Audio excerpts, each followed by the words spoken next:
यशस्वी player होण्यासाठी लागते ती मेहनत, सातत्य आणि प्रामाणिकपणा.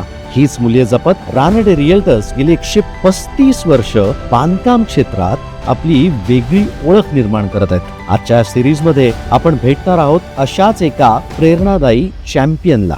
Ranade realtors presents inspiring stories at home with champion.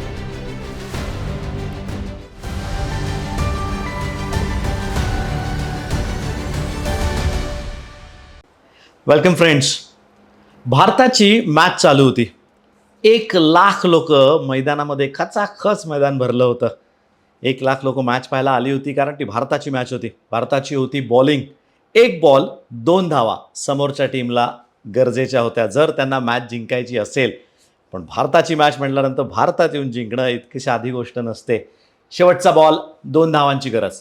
भारताचा बॉलर पळत येतोय, स्टार्ट घेतलाय, रनअपवरती आलाय, स्ट्राईकच्या इथे आलाय, क्रीजचा उपयोग करतोय, डिलिव्हरी करतोय, बॉलचा टप्पा पडलाय, बॅटरचा फ्लिक करायचा प्रयत्न आहे, पण बॅट मिस होतीये आणि बॉल आपटतोय सरळ सरळ पायावरती. House that? हा एकच शब्द त्या अख्ख्या स्टेडियममध्ये घुमतोय. खेळणारे 11 आणि बघणारे लाख, हे सगळे लोक एकच प्रश्न विचारतायत, हाऊज दॅट? 2,22,000 डोळे एका व्यक्तीलाच पाहतायत. ज्या व्यक्तीकडे आता ही जबाबदारी असणार आहे तो निर्णय द्यायची, पण त्या क्षणाला त्या व्यक्तीकडे DRS नाही, रिप्ले नाही कोणत्याही प्रकारचा. आहेत ती फक्त 3 सेकंद त्यामध्ये द्यायचा आहे तो निर्णय. चुकीचा निर्णय दिला तर ट्रोल होणार, निर्णय चांगला दिला तर विसरून जाणार. भारताचा गवगवा होणार, त्या बॉलरविषयी खूप साऱ्या चर्चा होणार, कशी विकेट काढली याचीच चर्चा होणार. पण या सगळ्या धामधुमीमध्ये एक व्यक्ती त्या अख्ख्या मैदानावरती असा असतो की ज्याच्या हातात बॅट नसते, ज्याच्या हातात बॉल नसतो, पण त्या 22 यार्डावरती ह्याचा निर्णय अतिशय महत्त्वाचा असतो. अशाच महत्त्वाच्या व्यक्तीच्या घरी आज तुम्हाला मी घेऊन आलो आहे.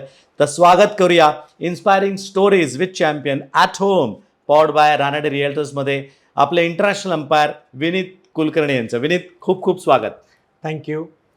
Thank you to Kedar and Ranade Realtors for having me here. And hopefully we have a good session and a good time. Definitely. तुला मी खूप स्पॉटवरती टाकलेलं आहे सुरुवातीला, कारण जवळपास 2,00,000 म्हणजे 2,22,000 डोळे तुला आत्ता पाहतायत. तर मग अशा वेळेस जी परिस्थिती येते त्यावेळेस तू कसं सांभाळतोस स्वतःला?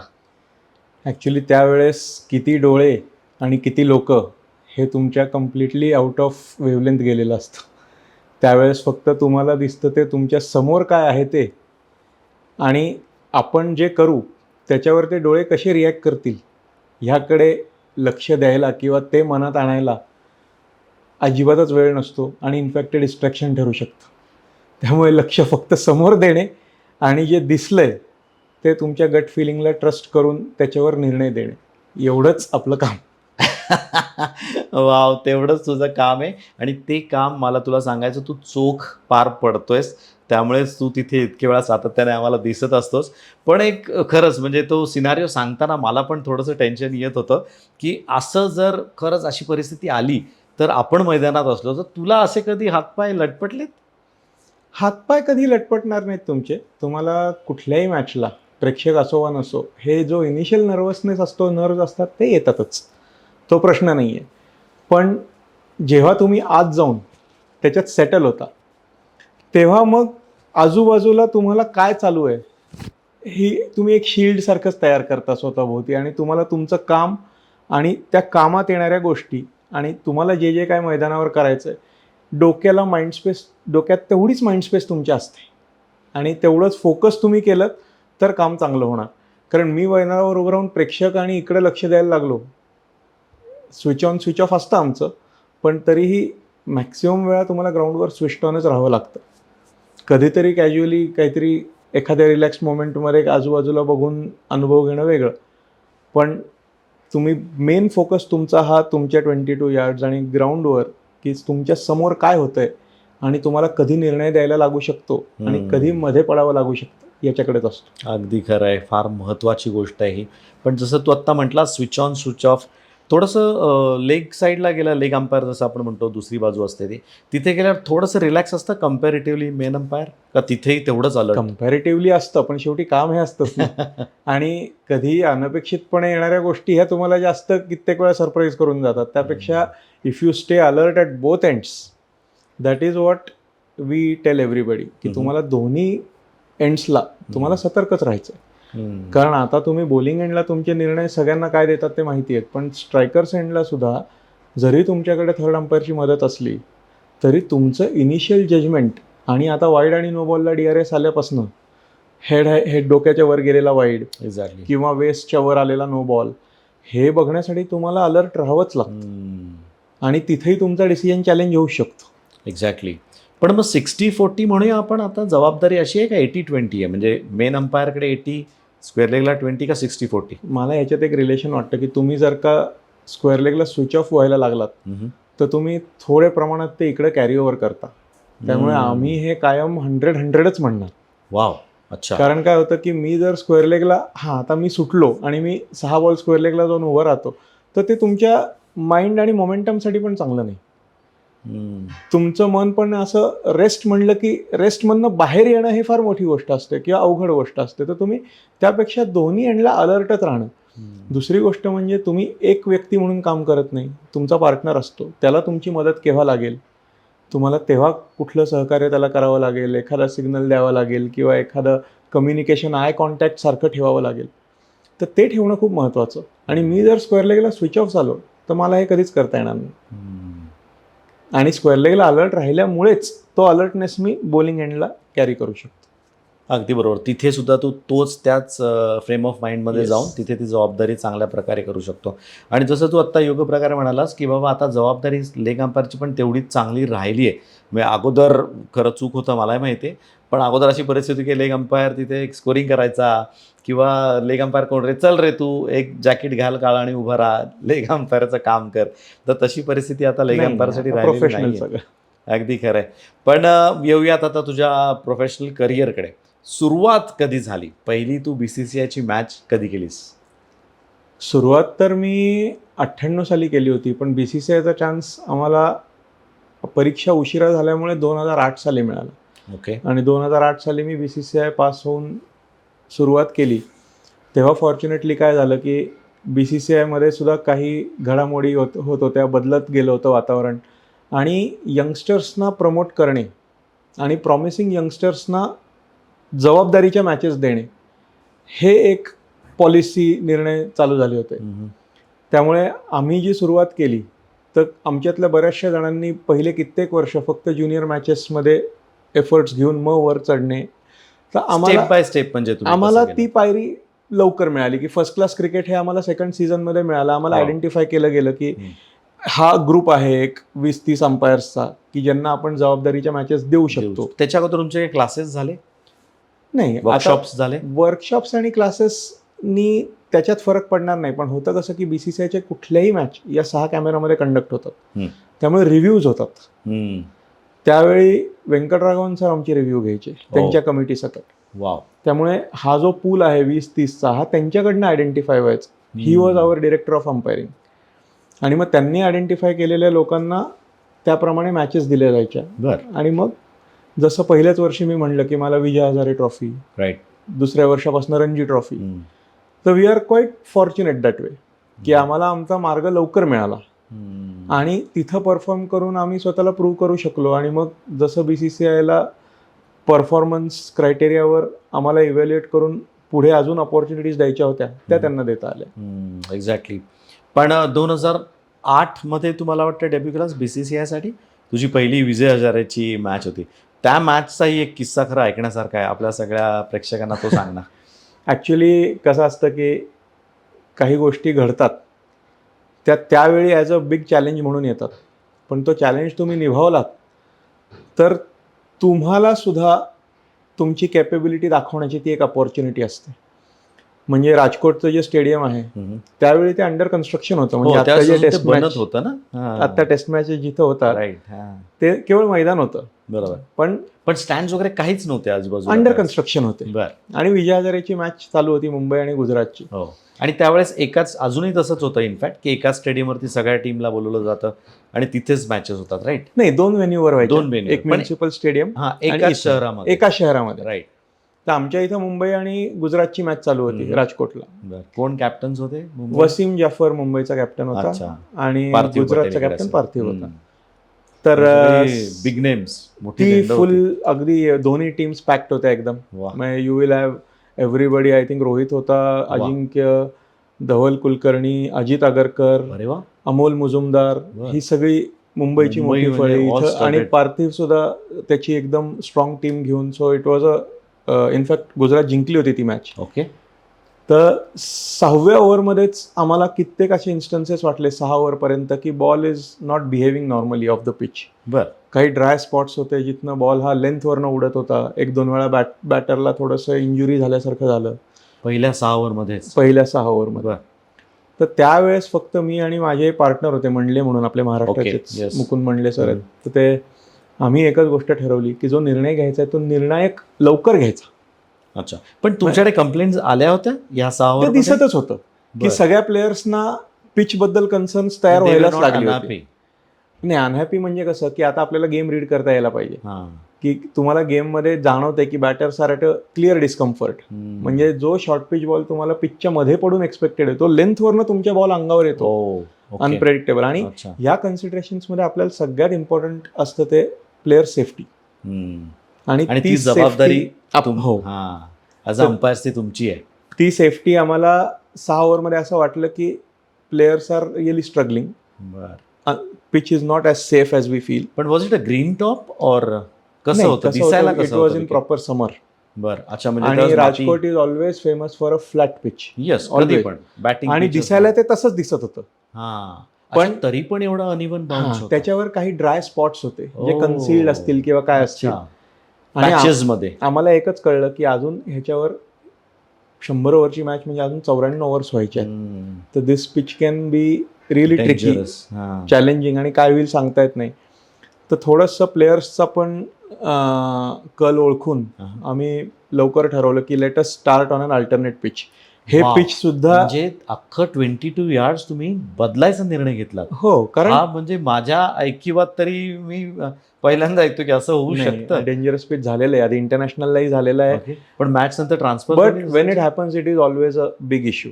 It's gonna be. कारण मग त्यात बरेच लोक आन्सरेबल होतात. आणि त्यावेळेस आम्हाला काय असतं की आम्हाला जी जबाबदारी आहे ती नीट पार पाडायची. बरोबर.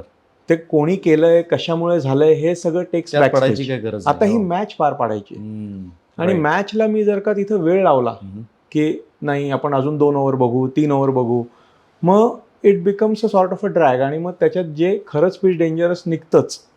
Players are also not willing but still we are trying to नाही खेळून बघूया, हे आमचं जर का ॲटिट्यूड राहिलं तर then it sort of starts a friction between players and umpires also. तर आम्हाला हे खूप क्लिअर होतं की पिच हे नॉर्मल नाही आहे आणि इट इज डेंजरस. तर let us take a quick decision. बरं. कारण कसं आहे की तुम्हाला शेवटी त्या दिवशी मॅच खेळायची आहे. बरोबर आहे.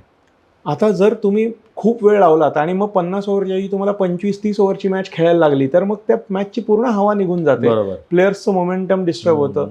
आम्ही पटकन निर्णय घेऊन शेजारच्याच पिच लगेच तयार करून तिथं आम्ही 41 ओव्हरची मॅच खेळली. पण ते प्रिपेअर्ड होतं म्हणजे. हो, कारण ती टुर्नामेंट चालूच होती ना. त्यामुळे पॅच थोडीशी तयारी करावी लागली. ओके.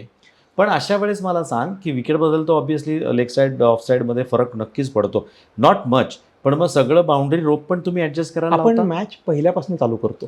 हो, म्हणजे त्याचे डायमेन्शन तेच आहेत, या दोघांनाही तेच. हो, मॅच आता जर आपण पिचच बदललं म्हणजे 6 ओव्हरपासून 7वी ओव्हर तिथे नाही. Match starts right from a new toss, new nomination. Wow, super. आपण तेच पिच जर रिपेअर केलं तर मॅच जिथं थांबली तिथून चालू होऊ शकते. पण पिच वेगळंच घेतलं तर नवीन नेचरच्या पिचवर तुम्ही तिथंच मॅच नाही चालू करू शकत. तुम्हाला नलिफाय होतं जे काय. पहिली मॅच व्हॉइड होते. बर.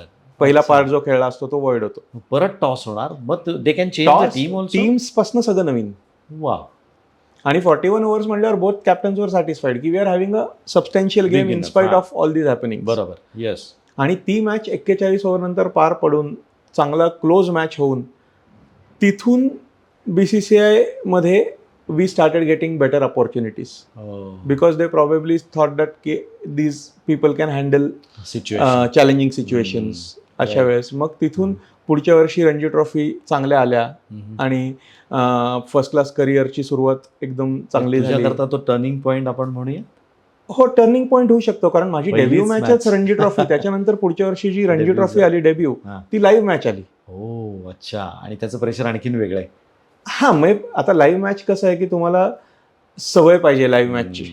आपण लाईव्ह कडे येऊयात. त्याच्याबद्दल परत या मॅचकडे मला तुला न्यायचं आहे. पण समोर एवढी मोठी नावं असताना तुझी पहिली मॅच, त्यात असा निर्णय घ्यायचा की 6 ओव्हर झालेली मॅच थांबवा, इकडे शिफ्ट करा, दुसरीकडे चला.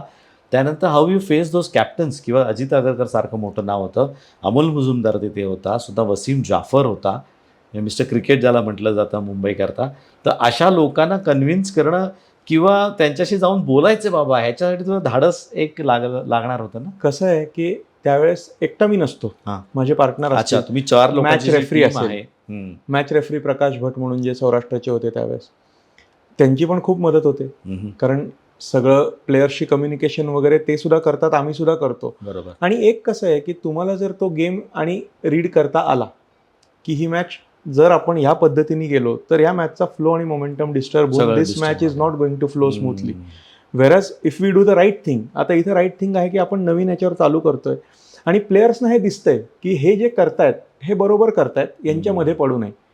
मग ते जे प्लेयरशी कम्युनिकेशनचं वगैरे चॅलेंज आहे ते नलिफाय होतं, कारण ते तुमच्यामध्ये येत नाहीत. जेव्हा हा. त्यांना कळतं की तुम्ही व्यवस्थित करताय. चांगल्यासाठी करताय. आता जे सिनियर प्लेयर्सची आपण नावं घेतली त्यावेळेस होते, त्यांचं एक क्रेडिटेबल सांगतो की ते कुठल्याही गोष्टीत अडथळा आणण्यापेक्षा दे विल गाईड की अच्छा. सर हे बघा असं करता येतंय का. Wow, they will give you option. हां, म्हणजे त्यांची मत. आता कसं आहे की ते प्लेयर आहेत आणि आम्ही अंपायर आहेत, मग आम्ही त्यांचं काय ऐकू असं नसतं. शेवटी त्यांनी मोठं क्रिकेट खेळलेलं आहे. बरोबर. जर मला उद्या वसीम म्हणा किंवा पार्थिव म्हणा यांनी काही असं सांगितलं की हे असं करता आलं तर बघ, ते we have to be always open to it.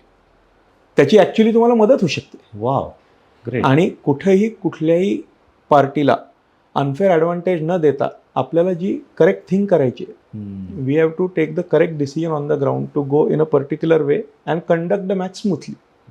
हे आपलं अल्टिमेट एम, आणि ते त्या दिवशी आम्ही व्यवस्थित पार पडलं.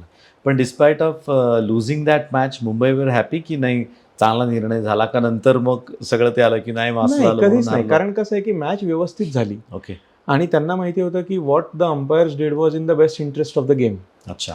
त्यामुळे अशा वेळेस कोणी सोर लुजर नसतं. इनफॅक्ट ते म्हणले स्वतः त्यानंतर की we were happy that we got to play a 41 over game. वा. आणि त्यांनी हे पब्लिकली मीडियामध्येही सांगितलं की we were happy that a quick decision was taken and we could have a 41 over game.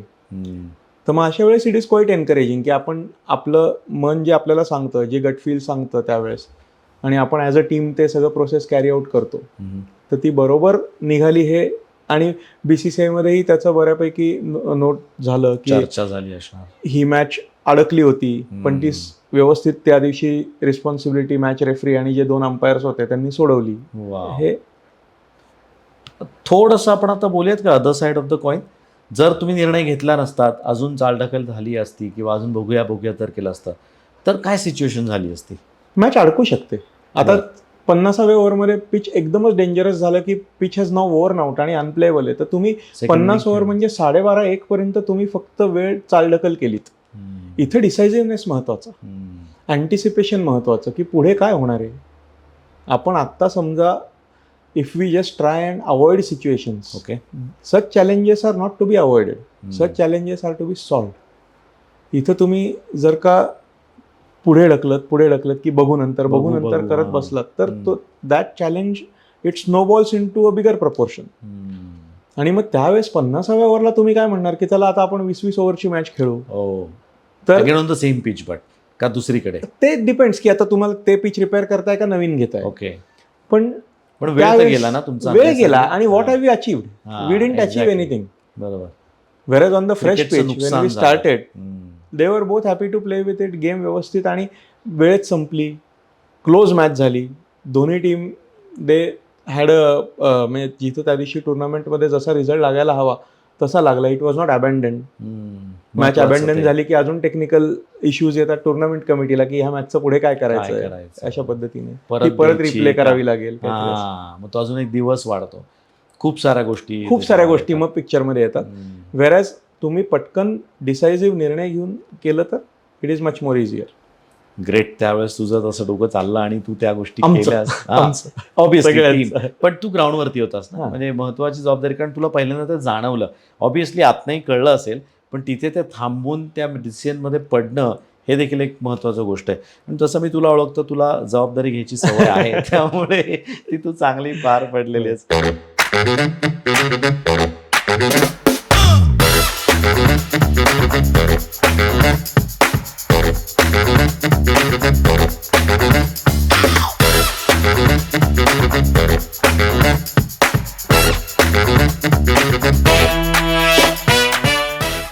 येऊया आता इंटरनॅशनल डेब्यूकडे.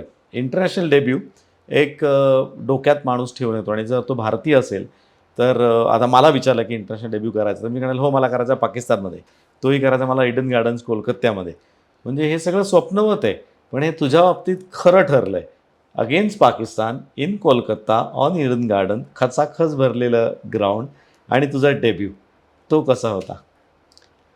ॲक्च्युली जेव्हा ही अपॉइंटमेंट आली आणि जेव्हा ही सिरीज अनाऊन्स झाली पाकिस्तानची की दे वर गोइंग टू प्ले 3 वनडेर्स, पहिली चेन्नईला, कोलकाता आणि दिल्ली, तर I was suppose to be a part of 2. अच्छा. दुसरीत कलकत्ता आणि दिल्लीमध्ये मी काम करणार होतो. त्याच्या आधी त्यांनी 2 T20 खेळल्या. ओके. एक बँगलोरला आणि एक अहमदाबादला. तर अहमदाबादला मी ऑलरेडी त्यांची T20 ऑनफिल्ड केली होती. बरं. अच्छा, म्हणजे तुझं तसं पाहायला गेलं तर T20 हां, मग कसं होतं आणि की तुम्हाला मग प्लेयर्स आणि ओव्हरऑल मॅच एन्व्हायरमेंट वगैरे ह्याच्याशी अकस्टम व्हायला वेळ मिळतो. बरोबर. मग आणि त्यावेळेस मला ती कलकत्त्याची मॅच ऑलरेडी आलेली होती, तर माझी तयारी सुरू झाली की जेव्हा T20ला मी काम करायला सुरुवात केलं, जशी ती सिरीज चालू झाली, तिथून मग जरी मी त्या मॅचमध्ये नसलो तरी त्या मॅचमध्ये काय होतं आहे तो होमवर्क करणं, प्लेअर बिहेवियर कसं आहे किंवा ओव्हरऑल वातावरण कसं आहे मॅचेसमध्ये, how is it going as a bilateral series, काय काय चॅलेंजेस येत आहेत, ग्राउंड कंडिशन्स कशा आहेत, पिचेस कशी मिळत आहेत. तर हे सगळा अभ्यास जेव्हा आपण करत जातो पुढे, तेव्हा जोवर मी कलकत्त्याला पोचतो डेब्यूला, तेव्हा आय हॅव इनफ रिसोर्सेस की ज्याच्यावर मी माझी तयारी केलेली आहे. शेवटी तुम्हाला जे मी मगाशी सांगितल्याप्रमाणे जो इनिशियल नर्वसनेस असतो तो असतोच, आणि तो मी इंडिया पाकिस्तान काय, उद्या आपण रणजी ट्रॉफी मॅच, अगदी ज्युनियर मॅच जरी केली, मी इनफॅक्ट आपली इन्व्हिटेशन मॅचला जरी गेलो तरी सुरुवात ही आपल्याला नर्व जे असणारच, कोणालाही. आजही होतं तुला? सगळ्यांना होतं, म्हणजे मलाच होतं असं नाही. इनिशियल नर्व्स तुम्हाला असल्याच पाहिजे, कारण त्यांनी काय होतं की दिसतं की तुम्ही तेवढे कमिटेड आणि सिन्सिअरली त्याच्यावर काम प्रिपरेशन करताय. गुड. मी कॅज्युअल होऊन जायचं म्हटलं तर मला काही नर्वसनेस यायची गरजच नाहीये की होऊ दे काय व्हायचंय ते, असं मग तुम्ही पुढे कधीच मूव्ह होणार नाही. वा. सो कलकत्त्यापर्यंत पोहोचेस्तोवर मग तशी मनाची तयारी चांगली व्यवस्थित झाली होती. दोन्ही टीम्सच्या प्लेयर्सशी व्यवस्थित अकस्टम झालं होतं, ओळख झालं होतं, त्यांचे ट्रेड्स माहिती पडले होते, ग्राउंडवर काय होऊ शकतं हे माहितीत होतं की अपेक्षित होतं. कलकत्त्याला गेल्यावर आता आपण बँगलोरला मॅच करणं आणि कलकत्त्याला मॅच करणं, किंवा कलकत्त्याच्या आधीची मॅच अहमदाबादला, किंवा ती वनडे झाली चेन्नईवरनं एकदम कलकत्त्याला जाणं, हे फरक आहे, खूप फरक आहे. म्हणजे तुमच्या लाईट कंडिशन्समध्ये फरक आहे की चेन्नईमध्ये तुम्ही दुपारी संध्याकाळी जेव्हा ठरलं त्यावेळेस फ्लड लाईट्स लागतात, पण आम्हाला कलकत्त्याला इतकं वातावरण आजूबाजूचं ओव्हरकास्ट होतं की आम्हाला मॅच सुरूच लाईट्स लावून करावी लागली. हो, मग हा निर्णय ऑनफिल्ड ऑनफिल्ड अंपायर्सने घ्यायला लागतो.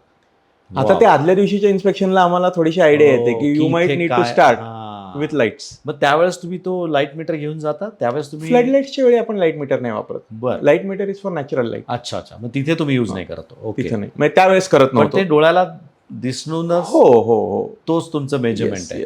आणि वन्स आता लाईट असताना तर you will not ever start in dull light.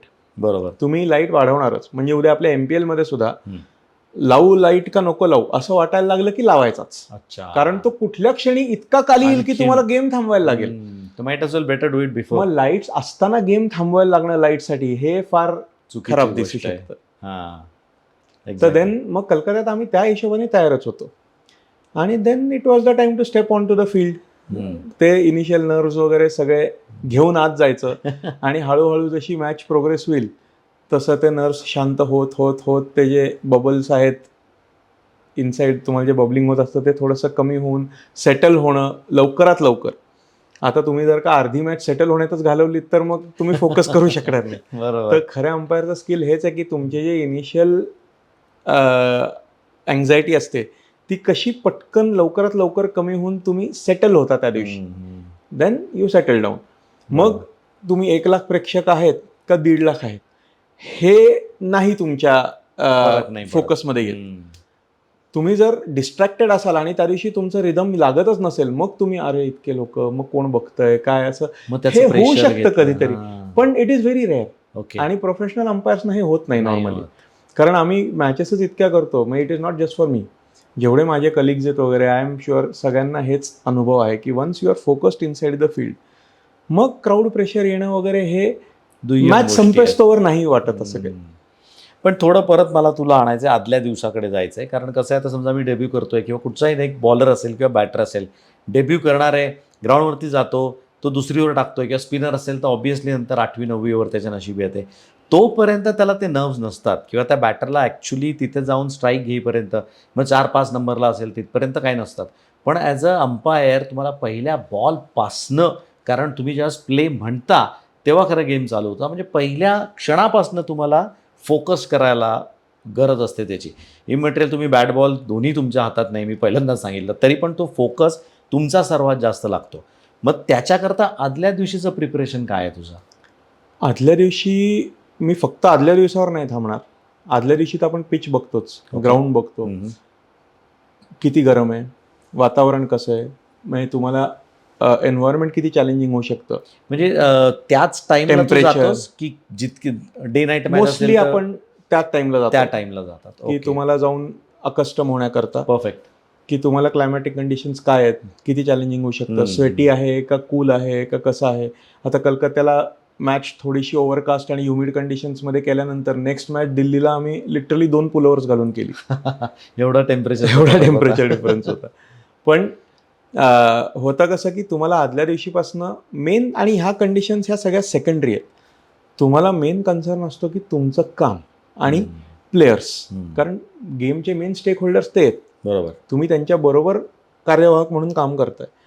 तर आता माझ्या आणि मला कसं वाटतंय यापेक्षा कोण टाकणार आहे कोण फेस करणार आहे हे जास्त इम्पॉर्टंट आहे. ओके. आणि ती तयारी आम्ही नेट्समध्ये वगैरे जाऊन त्यांच्याशी संभाषण करून त्यांच्याशी कॉन्व्हर्सेशन करून हा कशी टाकतो ह्याचा पाय कुठं पडतो. त्यावेळेस ऑटोनोबॉल नव्हता.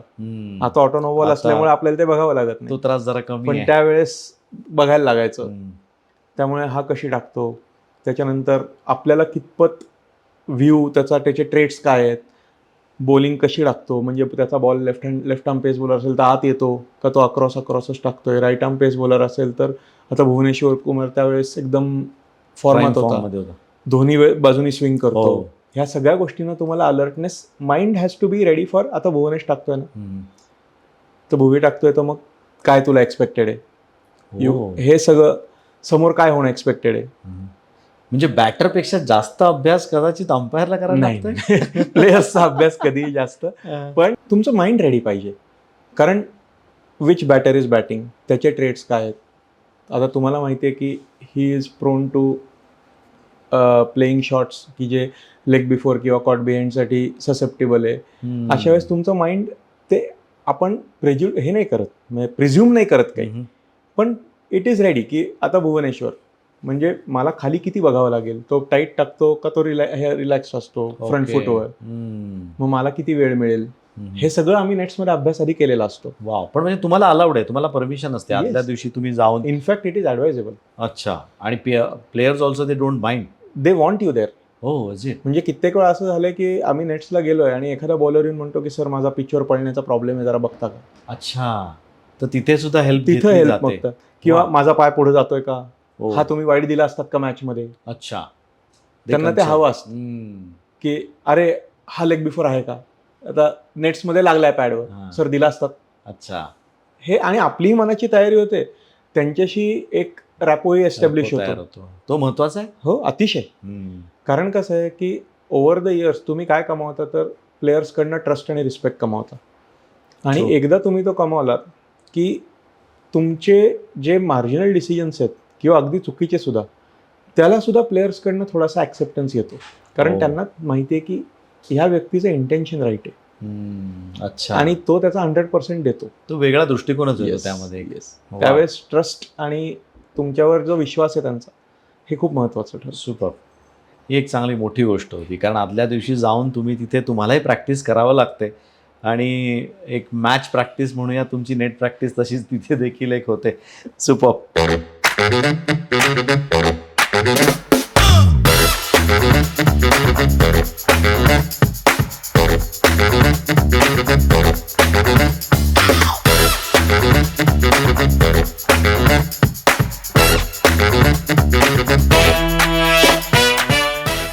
तुझा डेब्यू तसं पाहायला गेलं, इंटरनॅशनल डेब्यूविषयी आपण बोलतोय, 2013ला झाला. आता चालू आहे 26, 13 वर्ष गेली. खूप पाणी पुलावरनं गेलेलं आहे. तर तेव्हाची टेक्नॉलॉजी, आत्ताची टेक्नॉलॉजी म्हणजे जमीन आसमानाचा फरक झाला ना. तर how you are dealing with it नाव? एक गोष्ट तर तुम्ही पहिले गाठ बांधून घेतली पाहिजे की तुम्हाला टेक्नॉलॉजी बरोबर राहावंच लागेल. तुम्ही टेक्नॉलॉजीच्या मागेही पडून चालणार नाही आणि टेक्नॉलॉजी तुम्हाला तिच्या पुढे जाऊच देणार नाही. बरोबर. तर तुम्ही तुमच्या human abilities can never beat technology. You have to coexist. आणि टेक्नॉलॉजीचा तुम्हाला स्वतःच्या कामासाठी फायदा कसा करून घेता येईल, किंवा आता DRS जसं येतं आहे, जेव्हा पहिल्यांदा DRS आलं तेव्हा त्याच्याबद्दल खूप ॲप्रिहेन्शन होतं की काय आपल्या चुका दिसतील आणि कसं असेल ते एवढं रिलायबल आहे का वगैरे वगैरे वगैरे. पण ॲज टाईम इव्हॉल्ड, खरं भारताने पण पहिलं वापरलं नव्हतं DRS. अगदी, पण as time evolved everybody started accepting it. आणि त्याच्यानंतर एक लक्षात आलं आम्हाला, ऑफिशियल्सना, अंपायर्सना सुद्धा, की एखादी झालेली चूक त्या क्षणी जर करेक्ट होत असेल तर आणि वाय नॉट. आणि ह्यात इगो आला कुठे? हां. म्हणजे तुम्ही टेक्नॉलॉजीशी स्पर्धा करू शकत नाही, तुम्ही टेक्नॉलॉजीशी लढाई तर अजिबातच करू शकत नाही. त्यामुळे it is a coexistence that has to evolve over time. म्हणजे मी आत्ता जर 2014ची टेक्नॉलॉजी माझ्या डोक्यात असेल तर मी आउटडेटेड होऊन जाईन. बरोबर. तर आमची ही पण जबाबदारी आहे की जशी टेक्नॉलॉजी पुढे पुढे जातीये, म्हणजे आधी फक्त थर्ड अंपायरिंग आलं, त्याच्यानंतर डिसिजन रिव्ह्यू सिस्टीम आली, DRS आली, त्याच्यानंतर ऑटो नो बॉल सगळं आलं, त्याच्यानंतर मग तुम्ही वाईड नो बॉलचे रिव्ह्यूज आले, आता स्मार्ट रिप्लेज आलेत. येस. तर तुम्हाला सगळ्या अद्ययावत टेक्नॉलॉजीशी तुम्ही फेमिलियर असणं हे अतिशय गरजेचं आहे. कारण इन द सिस्टीम तुम्ही जर इन ट्यून नसाल तर तुम्हाला आउट ऑफ ट्यून व्हायला पटकन वेळ लागतो, पटकन होऊन जाणार ते, लगेच होऊन जाईल. म्हणजे you will be outdated and तुम्ही खूप मागे पडाल. आणि जितकं तुम्ही लॅग कराल तो मेकअप करणंही मुश्किल आहे. सो दरवर्षी आपण जे अभ्यास करतो किंवा स्वतःला प्रिपेअर करतो, ट्रेनिंग्स घेतो किंवा ट्रेनिंग्स देतो, ह्यात आपलं अपडेशन फार महत्त्वाचं आहे टेक्नॉलॉजीच्या बाबतीत, की आता टेक्नॉलॉजी कुठं पोचली आहे. त्या काळचं टेलिकास्ट आणि आत्ता काळचं टेलिकास्ट ह्याच्यात खूप जमीन आसमानाचा फरक आहे. बरोबर. आणि तुम्हाला नॉट ओनली अबाउट टेक्नॉलॉजी, तुम्हाला बऱ्याचशा गोष्टी माहिती पाहिजेत, कारण त्या टेक्नॉलॉजीवर तुम्ही ग्राउंडवरचे हॅपनिंग जज करता. म्हणजे तुम्हाला डेप्थ कॅमेराची समजली पाहिजे, तुम्हाला कॅमेराच्या काही टर्मिनॉलॉजी समजल्या पाहिजे, एक्झॅक्टली. येस. तुम्हाला अँगल समजायला पाहिजे, पॅनिंग, झूमिंग हे सगळं माहिती पाहिजे. कारण ते तुम्हाला माहितीच नसेल तर तुम्हाला नक्की काय हवं हे तुम्ही डायरेक्टरला सांगणार कसं? तुम्ही एखाद्या गोष्टीकडे बघत असाल, फॉर एक्झाम्पल मी जर बघत असेल की मला बेल स्टंपावरनं निघाली आहे, हा पहिला पॉईंट पाहिजे, पहिली फ्रेम पाहिजे, ओके, आणि ती मला व्यवस्थित सेल करायची आहे, त्यामुळे मला खूप झूमड इन पण चालणार नाहीये, बरोबर, झूम आउट इन आणि मला डिस्टंट पण चालणार नाही, बरोबर, आणि मला ती फ्रेमच्या कोपऱ्यात पण नकोय. सो मला ते डायरेक्टरला परफेक्ट सांगणं की मला काय हवंय. आणि कित्येक वेळा आपण जर सांगत राहिलो की करत राहिले तर डायरेक्टरला सुद्धा मदत होते, जर की तू त्याला सांगितलंस की I am looking for the first frame where the bell lights up. He gives you understands exactly what you want. एक नॉर्मल कन्व्हेन्शन असतं की जर का सरळ साधं रेफरल असेल, run out by 6 inches 1 feet, तर डिरेक्टर त्याचा बेस्ट शॉट पहिले देऊन टाकतो, तुम्ही निर्णय घेऊन इमिजिएटली घेता तो, इझिली पटकन निर्णयावर येता. पण एखादा जो ट्रिकी चॅलेंजिंग डिसिजन असतो की ज्यात तुम्हाला पॅड फर्स्ट का बॅट फर्स्ट, बेल पूर्ण निघालीये का नाही निघाली आहे. बरोबर. अशा वेळेस तुम्हाला तुमचं डिरेक्टर बरोबरचं कम्युनिकेशन परफेक्ट ठेवणं चांगलं खूप वाटतं. गरजेचं आहे. Yes. कारण तुमच्यात कम्युनिकेशन गॅप असेल तर तो तुम्हाला जे दाखवतोय आणि तुम्हाला जे हवंय ते कधीच मॅच होणार नाही. अगदी. वेरॅज तुम्हाला जर त्याला क्लिअरली सांगता येत असेल की मला ही फ्रेम हवी आहे, मला ही फ्रेम फ्रोझन हवी आहे, किंवा मला इथं रॉक अँड रोल हवंय, किंवा मला बॅक अँड फोर्थ हवंय, मला हे दिसत नाहीये, किंवा अशी रिलेशनशिप असते कित्येक वेळा आम्ही डिरेक्टरला हे सांगतो की ही फ्रेम माझ्या काहीच उपयोगाची नाहीये, किंवा हा अँगल माझ्या काहीच उपयोगाचा नाही. राईट. तर पण तुम्हाला त्याकरता तुला स्वतःला तो अँगल समजायला टेक्नॉलॉजी अवेअरनेस हा पाहिजे. पाहिजे. तुम्ही कॅमेरा मॅप बघितला बरोबर. तर तुम्हाला तो कॅमेरा मॅप काय हे समजलं पाहिजे. तुम्हाला त्याच्या True. खूप डीप टेक्निकॅलिटीज माहिती असायची गरज नाही. बरोबर. पण तो कुठच्या अँगलनी काय दिसणार आहे, एक्झॅक्टली. पुढचा पाय का मागचा पाय दिसणार आहे हे तर कळलं पाहिजे. म्हणजे मी त्याला म्हणलं की do you have something from the side, हम्म. तर त्याच्याकडे तो साईड अँगल असणार हे आपल्याला माहिती असलं पाहिजे. की बरोबर. नसेल तर तो सांगतो. आणि थोडंसं तुम्हाला जे ब्रॉडकास्टर्स आहेत किंवा यांच्याशी तुम्ही हँड इन हँड काम केलं ना, तर आता कित्येक वेळा काय होतं की मॅच आम्हाला सुरू करायची असते. आम्ही जेव्हा सुरू केलं तेव्हा आम्ही डिरेक्टरच्या क्यूची वाट बघायचो की अच्छा. Once you tell me I will tell the umpire संड मॅच विल स्टार्ट. बरोबर. ॲज अ टीव्ही अंपायर मी आहे, तुम्ही सांगितलं की मी सांगतो त्यांना चालू करायला. राईट. जसं जसं तुम्ही जास्त मॅचेस करत केल्या तर आम्हाला लक्षात आलं की डिरेक्टरचा क्यू येतो कधी, ओके. की बॉलरला नेमिंग करून झालंय, बॅटरला नेमिंग करून झालंय, त्याच्यानंतर आता he has focused on the bowler, आता तो okay third umpire we are ready असं म्हणणार. त्याच्यात मधल्या ह्याच्यात जर तुम्ही त्याला डिस्टर्ब केलं आर वी रेडी तर आपण त्याच्या कामात अडथळा आणतो. We don't make it easy for him. एकदा मी डिरेक्टरला म्हणलं सगळं झालं होतं naming, we are ready now I think, yes we are ready. नंतर असं कॅज्युअली बाहेर भेटल्यावर तो म्हणलं तुम्हाला काय, मी म्हणलं तुमचं ते नेमिंग संपलं ना. तो माझा क्यू होता. हा तो क्यू होता. अरे हे ऑब्झर्वेशन अच्छा आहे. म्हणलं that is when we tell you that you can start, when we have named scoring हे करून झालंय. पण तू स्वतःला अपडेट नसतंच केलंस तर हे तुला हे कारण मला कोणाशी तरी बोलताना सुचलेलं होतं की मला कोणीतरी सांगितलं होतं की हे पहिले असतं. आता फॉर एक्झाम्पल बॅटर आउट झाला आणि मला डिरेक्टरला सांगायचं टाइम आउट घे, तर director he first wants to score the batsman out, की बॅटर चाललाय त्याचा स्कोर, त्याची स्ट्रिप गेली. आता मी जर टाइम आउट करत बसलो तर त्याच्याही कानात मी वाजत बसतोय he is scoring the batter out, तो अजून 4 गोष्टी करतोय. व्हेरएज एखादा टेक्नॉलॉजिकली अवेअर थर्ड अंपायर असेल तर तो ती बॅटरला स्कोर आउट होऊ दे, okay now we want a time out, so he is ready to focus on the umpire for the signal. अगदी बरोबर. तर ह्या गोष्टी तुम्हाला अप टू डेट होणं गरजेचं आहे. आता स्मार्ट रिप्लेस जसे आले तर स्मार्ट रिप्लेस मध्ये आणि नॉर्मल DRS मध्ये काय फरक आहे हे तुम्हाला माहिती असणं गरजेचं आहे. राईट. की स्मार्ट रिप्लेस मध्ये तुमच्या समोरच तुम्हाला अँगल्स दिसत असतात आणि तुम्हाला त्यातनं चूज करायचं आहे बरोबर की तुम्हाला काय बघायचंय, आणि तुमच्या शेजारी तुम्हाला हेल्प करणारा टेक्निशियन असतो. राईट. तर आता नॉर्मल DRS जिथे मी डिरेक्टरकडनं सगळी माहिती काढतोय आणि अँगल्स मिळवतोय, आणि स्मार्ट रिप्लेस जिथे माझ्या समोरच सगळं आहे, even I can touch the screen and zoom in zoom out, आणि शेजारी तुम्हाला मदत करायला त्यांचा टेक्निशियन आहेच. सो इथून इथं आता आलोय. टेक्नॉलॉजी तर अजून पुढेच जाणार आहे. Technology is something that will never गो बॅकवर्ड्स. तर तुम्ही सुद्धा तुमची ड्युटी आहे की तुम्ही टेक्नॉलॉजी बरोबर कोपअप करण्याचा प्रयत्न केला पाहिजे, आणि you have to work hand in hand with technology. एवढं निश्चित फार महत्वाचं आहे. आता हे जे सांगतोय ते तुम्ही आता IPL मध्ये बघताय. स्मार्ट रिप्लेस म्हणजे काय, म्हणजे पूर्ण स्क्रीनवरती मॅच चालू असते आणि कुठेतरी खालती कोपऱ्यात छोट्यामध्ये तुम्हाला दिसत असतं की अंपायर पाहतायत की ती बाउंड्री गेली का नाही, तो रनआउट झालाय का नाही, हात लागलाय का नाही, कॅच नीट कारी झालाय का नाही, त्याच्याच विषयी तू बोलतोयस. बरोबर. ग्रेट. पण मगाशी तू एक शब्द वापरलास की जर आमचा निर्णय जो आहे तो अजून चांगला केला गेला तर इगो आला कुठे. हे मला खूप महत्त्वाचं वाटतं या सगळ्या ह्याच्यामध्ये, की अगोदर अंपायर म्हणजे होतं जस्ट मी सुरू केलं होतं क्रिकेट, त्यामुळे देव होता, अंपायरने हात वरती केला गपचूप जायचं, तुम्हाला पर्यायच नाही आहे. पण त्यावेळेस असं झालं होतं, शेवटी तुम्ही मनुष्य आहात, तुम्हाला माहिती होतं we are the final authority, त्यामुळे तो एक इगोवरती घेतलं गेलं होतं. पण आता जी नवीन म्हणण्यापेक्षा 2013 पासूनच आपण बोलूया, तुझा डेब्यू जसं झालाय तसं हे इगोवरती कोणीच घेताना दिसत नाहीये अजिबात नाही. तर ह्याच्यावरती काही विशेष काम केलंय का?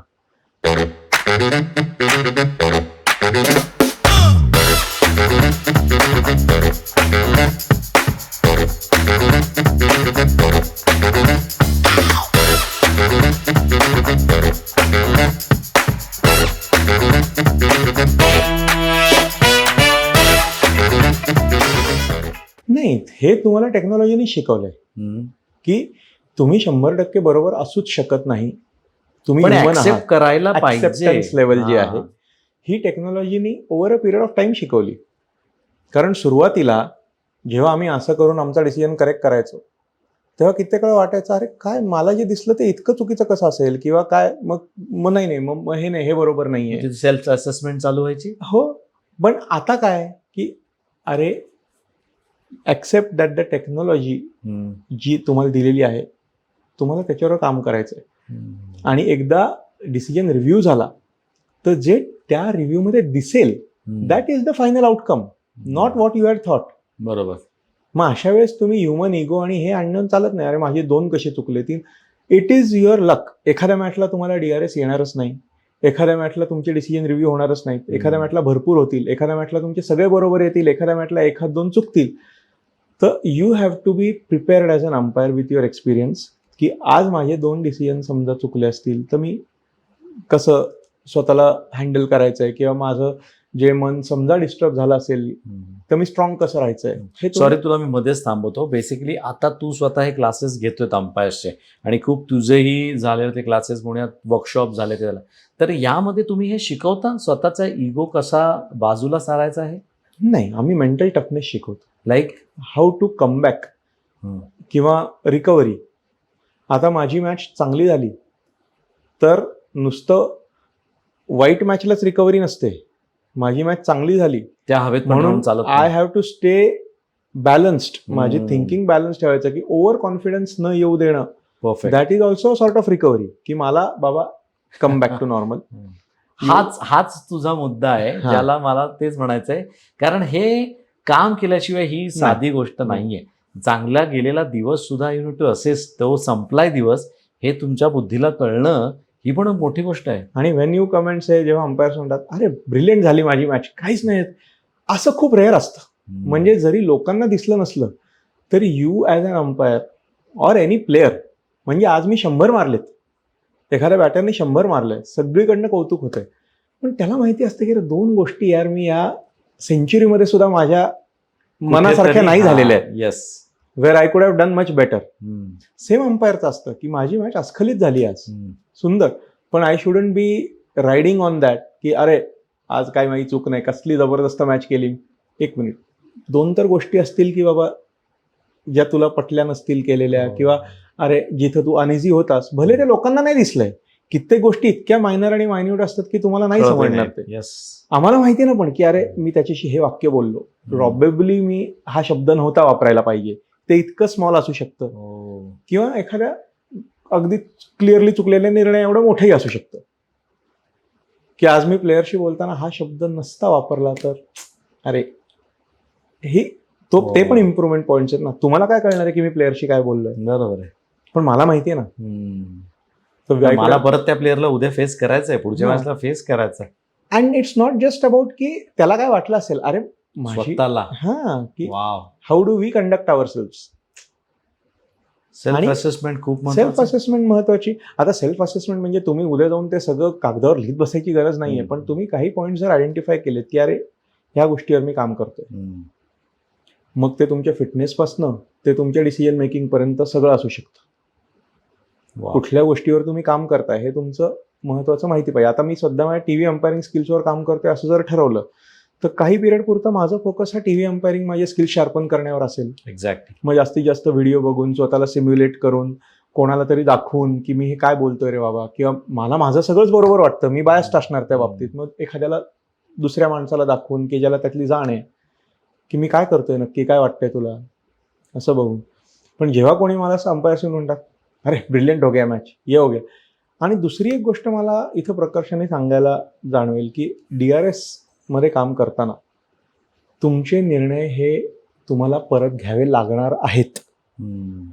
तुम्ही 100%च बरोबर असाल असं होणारच नाही. आणि अंपायरची त्यातली असेसमेंट, अरे ह्याचे 2 रिवोक झाले म्हणजे त्याची मॅच चांगली झालेली असू शकते. दुसऱ्याच्या मॅचमध्ये काही झालंच नसेल, अरे फ्लॅट पिचवर 250 झाला, 250 चेस झाला, अपील हार्डली एखाद दुसरी. बरोबर. वेरएज मी एक चॅलेंजिंग मॅच केली जिथं पिचवर सगळंच होत होतं, कसं असतं की जितकं बॅटरला टफ तितकं अंपायरला टफ. एक्झॅक्टली. जिथं बॅटरला चॅलेंजिंग तिथं अंपायरला चॅलेंजिंग. जिथं बॉलिंग फेवरेबल कंडिशन्स तिथं बॅटिंग थोडीशी चॅलेंजिंग आणि अंपायरिंग पण चॅलेंजिंग. जिथं बॅटर्स ईज मध्ये असतात तिथे काही तिथं घडणारच अंपायर्स नाहीये. ईज मध्ये हा. असतात.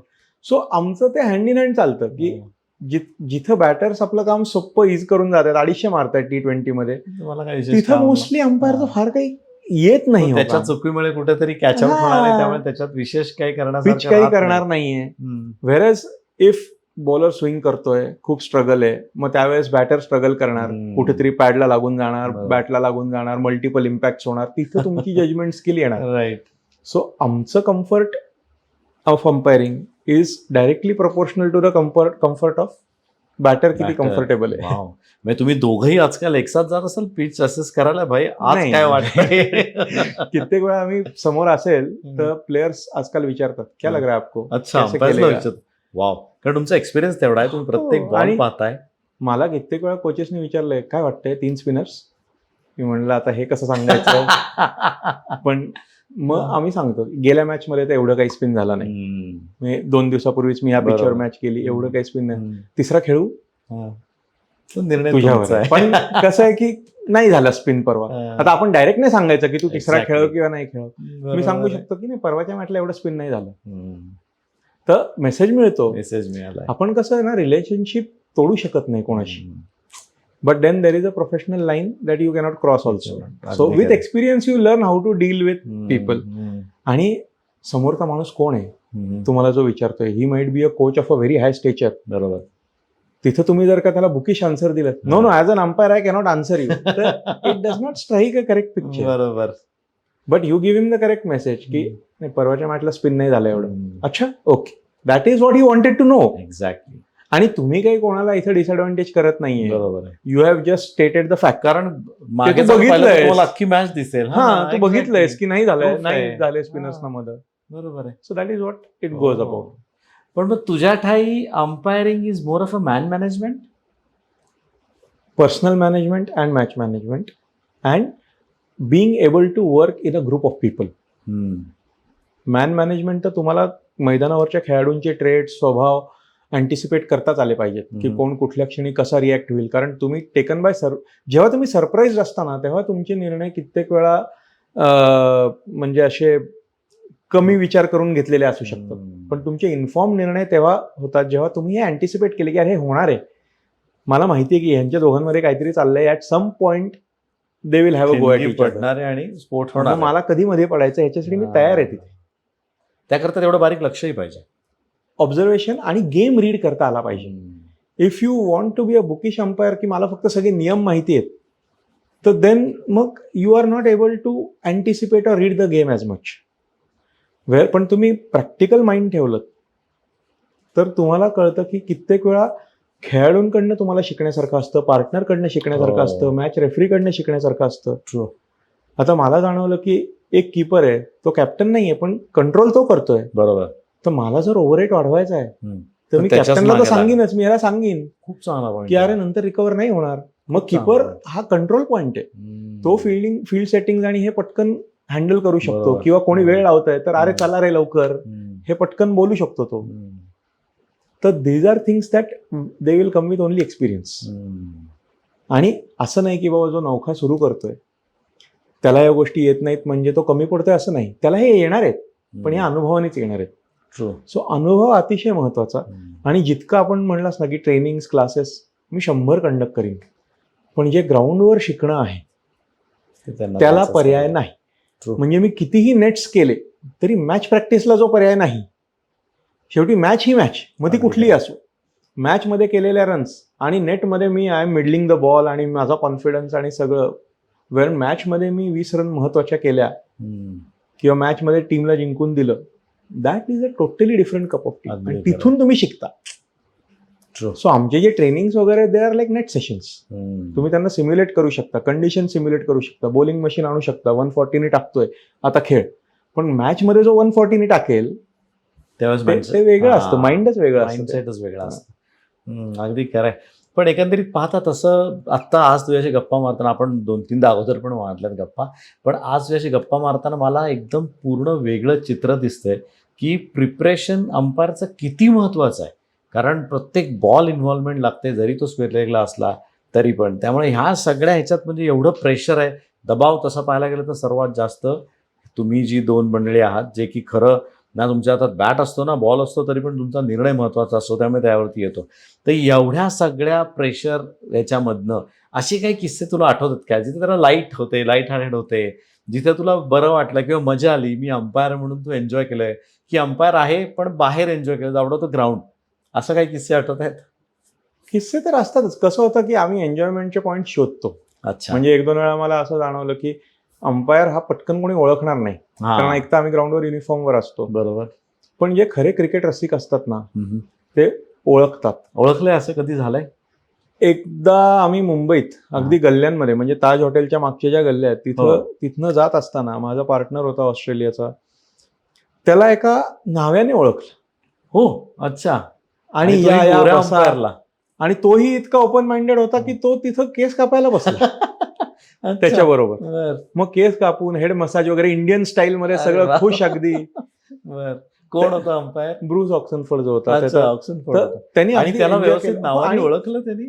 नावासकट मला पण ओळखत होता, त्यांनाही ओळखत अरे होता. वा. तर प्लेअर, आणि नंतर त्यांनी त्याची एक डायरी काढली हा. की ज्याच्यात तिथं स्टीव्हन फ्लेमिंग, अगदी झहीर खान पासून आलेले त्याला सगळे येऊन भेटलेले गेले सगळे होते. त्याचे फोटोज आणि हे सगळे. कुठे आहे एक्झॅक्टली? आपण जसं ताज हॉटेलच्या मागची लेन आहे ना, कबाब खातो त्या गल्लीत? हा त्या लेन मध्येच तिथं. वा, व्हेरी गुड. तर तिथं मला आश्चर्य वाटलं की हे जे फॅन्स म्हणतात क्रिकेटचे खरे फॅन्स, हे प्लेयर्सना तर फॉलो करतातच, पण जो अंपायर हा घटक आहे हा नॉर्मली आम्ही कोणी एक्सपेक्ट करत नाही की आम्हाला कोणी फॉलो करावं किंवा ओळखावं सुद्धा. इनफॅक्ट न ओळखलेलं बरं कित्येक वेळा. कारण एक इन्स्टन्स सांगतो, अशीच वानखेडेमध्ये माझी मॅच झाली होती. मुंबई इंडियन्स आणि CSK ची T20 मॅच होती आणि माझी ती मॅच चांगली झाली नव्हती. बर. तर नेक्स्ट डेला माझी पुढची मॅच तिथंच होती. तर आता अचानक IPLच्या ह्याच्यावरनं माझं दुसऱ्या दिवशी विरारला काम होतं. बर. मला जायचं लोकलनी. विरारला अच्छा. कसं जाणार आपण? प्रवास एवढा करायचा आहे. तर मी चर्चगेटवरनं लोकल पकडली होती आणि मला सारखं वाटत होतं की हे सगळे माझ्याकडे बघतायत आणि हाच कालच्या मॅच मध्ये चुकीचे निर्णय देणारा अंपायर.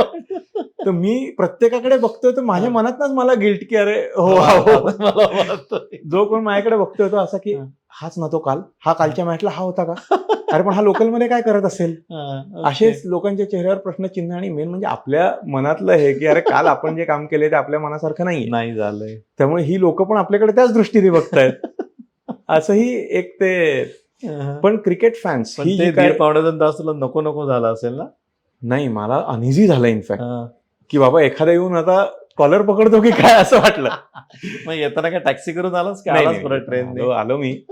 पण माझं काम एक जे करायला गेलो होतो तिथे तुला, पण मला कॉन्स्टंट. आणि Mumbai is such a city की जिथले cricket fans are totally different. म्हणजे त्यांचं क्रिकेट वेड हे वेगळ्या लेवलचं आहे. आणि मी तिथं सांगितलं ना, जसं ते तुम्हाला ओळखतात ते अंपायर का नाही ओळखणार? कित्येक वेळा. आता माझे एक कलिग होते, आता नाही ते असद रऊफ म्हणून नाव ऐकलं असेल, ते बऱ्याच वेगळ्या कारणांमुळे फेम मध्ये आले होते. पण ते नंतर सगळं. त्याच्या आधी ऍज अ कलिग त्यांनी मला एक गोष्ट सांगितली एकदा, जे मला पुण्यात आलेला अनुभव सांगतो की सलग 2 दिवस घडलेल्यांमधली हे आहे की एक दिवस आम्ही मॅरियटच्या खाली उभं होतो, मॅच होती आमची. तर एक जण अगदी मोठ्या गाडीतनं बाहेर आला माणूस आणि डायरेक्ट असं अरे sir I am a big fan, ये वो. आता असं तसा नॉर्मल चांगला माणूस आहे, पण तो मला एकदम कोरडा कोरडा वाटला बिहेवियर मध्ये. अच्छा जी, हा जी, ओके. तर मी म्हटलं हा माणूस असा नाहीये, हा मनमिळाव आहे. पण तो अरे मैं आपका बड़ा फॅन हूँ, ये हूँ सर, वो सर, ठीक आहे, हात मिळवलं, एक फोटो सर, फोटो घेतला. तर मी त्याला विचारलं, म्हणलं असद भाई इतना रुखा तो म्हणलं इसको मेरा नाम भी पता नहीं है. मी म्हणलं काय सांगतो? म्हणलं अशी माणसं ओळखता येणं. फ्री पासेस लेने आया है अंदर किसी प्लेयर किसी से, वो IPL का लोगो दिख लिया.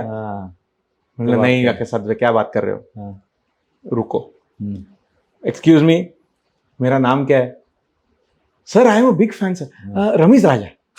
अरे किती परफेक्ट, त्यांच्या समोरच असं परफेक्ट ओळखलं.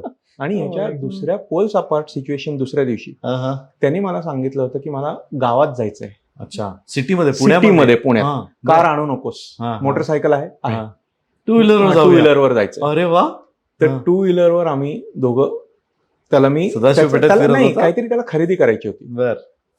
आपण प्रोफेशनलच राहतो, त्याच्याशी मी त्याला खरेदी करायची होती. आम्ही मॉडर्न कॉलेजच्या चौकात आलो. तिथून जंगली महाराज रोडला. नाही, फर्ग्युसन कॉलेज. अच्छा एफसी रोड. तर- तुकाराम पादुका चौक. हा तिथं.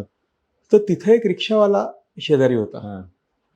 तर त्यांनी, अरे असदराव पाकिस्तान अंपायर, ओ, अच्छा. सर प्लीज सिग्नल नंतर 1-2 मिनिटं थांब. हा. तर मला म्हटलं रोक देना. अच्छा. आज तो एकदम ओके. मूड मध्ये. हा. उतरल्यावर त्या रिक्षावाल्यानी ना त्याच्या ह्याच्यातनं एक टोपी काढली. हा. सर एक साईन करके दे दो. हा. तर त्यांनी ती मळकी टोपी हा. आणि बरोबर. अशी जुनी हा. टोपी, तो म्हणला ये हमारे कदरदान की टोपी, ये मैं रखूंगा. ओ, आणि त्याने त्याला स्वतःची काढून दिली. स्वतःची ब्रँडेड टोपी My डोक्यावरनं काढून God. दिली, साईन करून, ही तुझ्यासाठी. वाव, सही. तर मी अवाक झालो. म्हणलं काल हा माणूस इतका कोरडा वागतोय, आज ह्या माणसाशी इतका. तो म्हणला ये तुम्हारे फॅन है, अगर ये मेरे को रस्ते पे पहचान सकता है तो ये बंदा है जिसको मेरा नाम पता है, जो क्रिकेट देख रहा है. वाव, ये बंदे हैं जो तुम्हारी मैच का रियल टिकट धूप बारिश में खड़े रह के टिकट खरीद के मैच देखेंगे. ये फॅन्स है. ट्रू. तो इनकी कदर करो. Very good. मी म्हणलं आता नंतर त्याची बरीच बदनामी झाली, तो बऱ्याच ह्याच्यात अडकला वगैरे. जास्त. पण मला कायम त्याची ही गोष्ट आठवते की त्यांनी हा कानमंत्र किती छान दिला की वाव, माणसांची कदर करा, सुपर. की हा मोठा फॅन experience. आहे एक. आणि काल आलेला माणूस हा कशासाठी आला होता हेही त्याला माहिती होतं. हा ये तुम्हारे स्टेडियम पे जाके लाईन में खडा रह के तिकीट खरीदेगा ये बंदा, तो इसकी कदर करो, असं त्यांनी शिकवलं. मी म्हणलं यार हे खूप मला त्यावेळेस अगदी इट टच्ड मी, की शिकण्यासारखं इतकं मिळालं त्याच्यातनं. तर दॅट इज हाऊ पीपल अंपायरला ओळखणं, किंवा हे जे बाहेरचे तू म्हणतोस मुवमेंट, हे असे असतात आमची. की सुपर मोठा किस्सा आहे हो. आणि खूपच इंटरेस्टिंग किस्सा आहे मला वाटतं हा.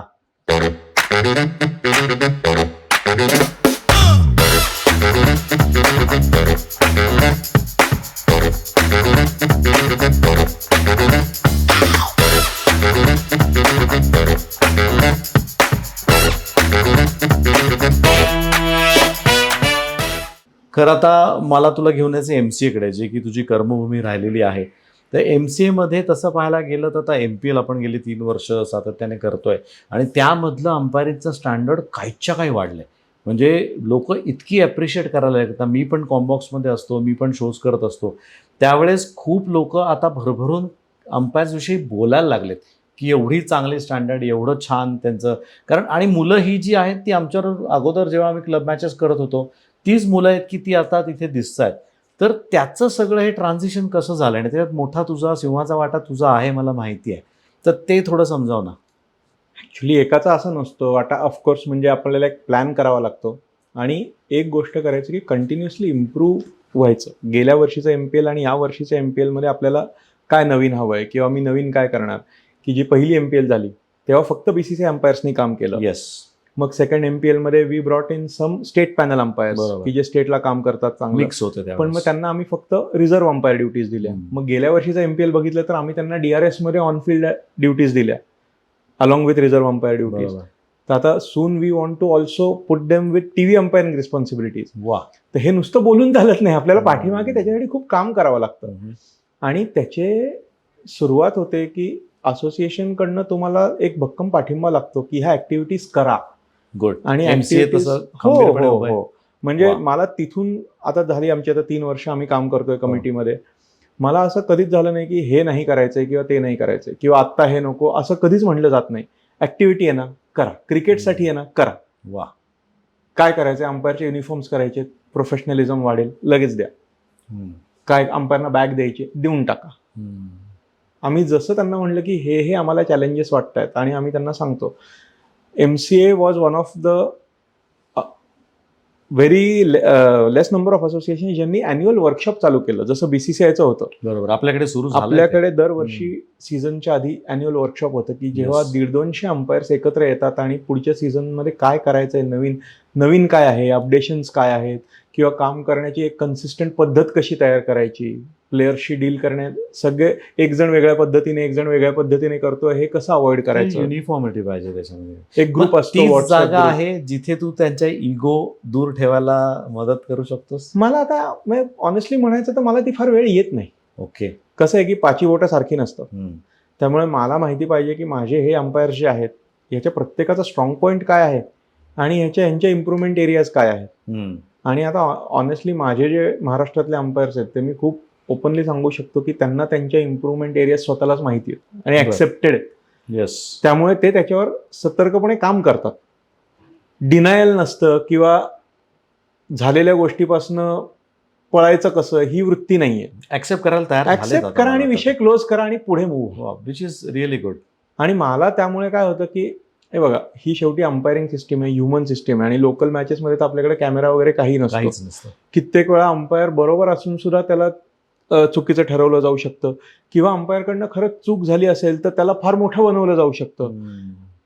पण ह्यात एक गोष्ट आपण कायम लक्षात ठेवली पाहिजे की लोक आपल्याला काहीतरी सांगतायत तर त्याच्यावर काम करणं गरजेचं आहे. ऐकून घेणं जास्त महत्त्वाचं म्हणजे आहे. ब्लाइंडली अंपायर्सनाही सपोर्ट करू शकत हो. नाही आणि तुम्ही अंपायर्सना सारखं धारेवरी धरू शकत नाही. बरोबर. तर तुम्हाला तो as a committee chairman balance शोधणं खूप गरजेचं असतं की मला माझ्या अंपायर्सवर पण काम करायचं आहे, मला त्यांनाही इम्प्रूव्ह करायचं आहे, त्यांनाही 4 नवीन गोष्टी शिकवायच्या आहेत, पण मला माझे जे ॲडमिनिस्ट्रेटर्स आहेत किंवा प्लेयर्स आहेत, कोचेस आहेत, स्टेक होल्डर्स आहेत, त्यांचा पण फीडबॅक घ्यायचा आहे. मग तिथं मला थोडं फिल्टरिंग करावं लागतं की बाबा जे चांगले फीडबॅक देणारी लोक आहेत किंवा कन्स्ट्रक्टिव्ह खरंच चांगल्या इंटेन्शननी देत आहेत त्यांचा आम्ही फीडबॅक नक्की अंपायर्सपर्यंत पोहोचवतो, त्यांना इम्प्रूव्ह करायला त्यांचं काउन्सिलिंग करतो. आता एखादी मॅच खरंच खराब झाली असेल अंपायरची, आम्हाला तसा रिपोर्ट आला तर आम्ही बोलतो त्यांच्याशी की अरे काय झालंय, होऊ शकते, नाही असं नाही, ओके. पण सारखं सारखं नको. मग ते आपण काय करू शकतो त्याच्याकरता, की मी काय करू शकतो मदत, तुला काय माझ्याकडनं हवंय का, असोसिएशनकडनं काय हवंय का, कारण association is always ready to help you. आणि अंपायर्सना सुद्धा काय झालंय की काही सिस्टीम्स लागल्या आहेत असोसिएशनमध्ये आता. म्हणजे प्लेअर बिहेवियरसाठी तुम्ही कोड ऑफ कंडक्टचे रिपोर्ट्स ऑनलाईन फाईल करता. ग्राउंडवरच्या काही कंडिशन्स तुम्हाला इम्प्रूव्हमेंट हव्या असतील तर तुम्ही डायरेक्ट MCAच्या ऑनलाईन पोर्टलवर जाऊन तुमचे जसं कुठेही एखादी केअर सिस्टीम असते तसे आणि त्याच्यावर काम होतं. लगेच त्याचा लगेच काम होतं. एक तुम्ही MCAला ईमेल केली की आम्हाला ह्या ग्राउंडवर हे कन्सर्निंग वाटतंय की सपोज ही फॅसिलिटी शेड पाहिजे, अजून चेअर्स पाहिजेत, प्लेयर्सना काही चेंजिंग एरियामध्ये इम्प्रूव्हमेंट पाहिजेत, वॉशरूम फॅसिलिटीज थोड्या इम्प्रूव्ह झाल्या पाहिजेत. MCAकडे गेलं तर MCA इमिजिएटली त्याच्यावर काम करतं. वा, ही मोठी गोष्ट आहे. हो, आणि ते अंपायर्सना मीडियम मिळाले आता की आपण हे MCA पर्यंत पोहोचवू शकतो.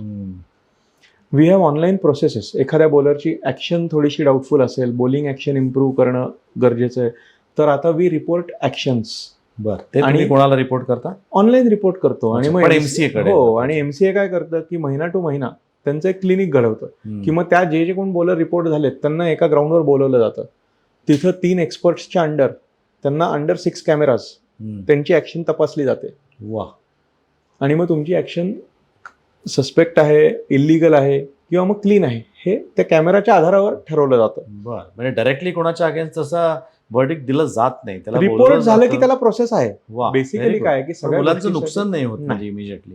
सगळ्या गोष्टीला पॉलिसीज आहेत की तुम्ही एखादी प्रोसेस करायची म्हणली की एखाद्या ग्राउंडवर रेग्युलरली तुम्हाला ओलं पिच मिळतंय तर अंपायर्स हॅव द कॉन्फिडन्स की मी MCAला हे रिपोर्ट करतो म्हणजे MCA विल टॅकल काम करेल त्याच्यावरती. आणि आम्हाला सुद्धा तो सपोर्ट आहे, कारण मी उद्या MCAला म्हणलं की मला वर्कशॉप करायचं अम्पायर्स, मला यावर्षी एक्झाम घ्यायची, तर इनिशियल डिस्कशन्स नंतर प्रत्येक वेळी ग्रीन सिग्नलच मिळतो. ती प्रोसेस साधारण सांग ना जर. आता एखाद्या नवख्या मनुष्याला अंपायर व्हायचा आहे, तो लोकल करतोय, क्लब क्रिकेट करतोय, MCA पॅनल वरती यायचंय, तर त्याला कशा पायऱ्यात आत्ताच काय सुरू करायला आहे. लागतं? आता रजिस्ट्रेशन चालू आहेत. म्हणजे Okay. आपण जुलै ऑगस्टमध्ये परीक्षा घेणार आहे. It is open to all. अच्छा, जुलै ऑगस्टला पहिली एक्झाम असते. आता ती कोण क्वालिफाय कसं असतं की आता मी रजिस्ट्रेशन ओपन झालेत MCAचे. MCAने ओपन केल्यावर माझ्या मते 400-500 एंट्रीज येतील. पण ते तर- कोण करतं एंट्रीज त्यामध्ये? ऑल दोज इंटरेस्टेड, म्हणजे पार तुला आयटी इंजिनियर्स पासून ओ अच्छा, Ex नॉट players. नेसेसरी की त्यांनी क्लब लेवल. हाऊसवाईफ सुद्धा आलेल्या आहेत गेल्या वेळेस. वाव, अच्छा, असाही हो, एक्सपिरियन्स झाला. म्हणजे गेल्या वर्षी आम्ही Very women's good. Exam conduct केली हा, हा. स्पेशल. तर तिथं काही हाऊसवाईफ होत्या की ज्यांना क्रिकेटमध्ये प्रचंड इंटरेस्ट होता आणि त्यांच्या बरं. स्टोरीज इतक्या इन्स्पायरिंग होत्या की त्यांनी हा. क्रिकेट कसं फॉलो केलं किंवा काय केलं. त्यांनी एक्झाम अटेम्प्ट केली, काही हा. पास झाल्या, काही नाही पास झाल्या, पण त्यांचं जे एनर्जी लेवल होती गेल्या वर्षी मुलींच्या एक्झाममध्ये आम्हाला जे म्हणजे इट वॉज फिनॉमिनल. बर.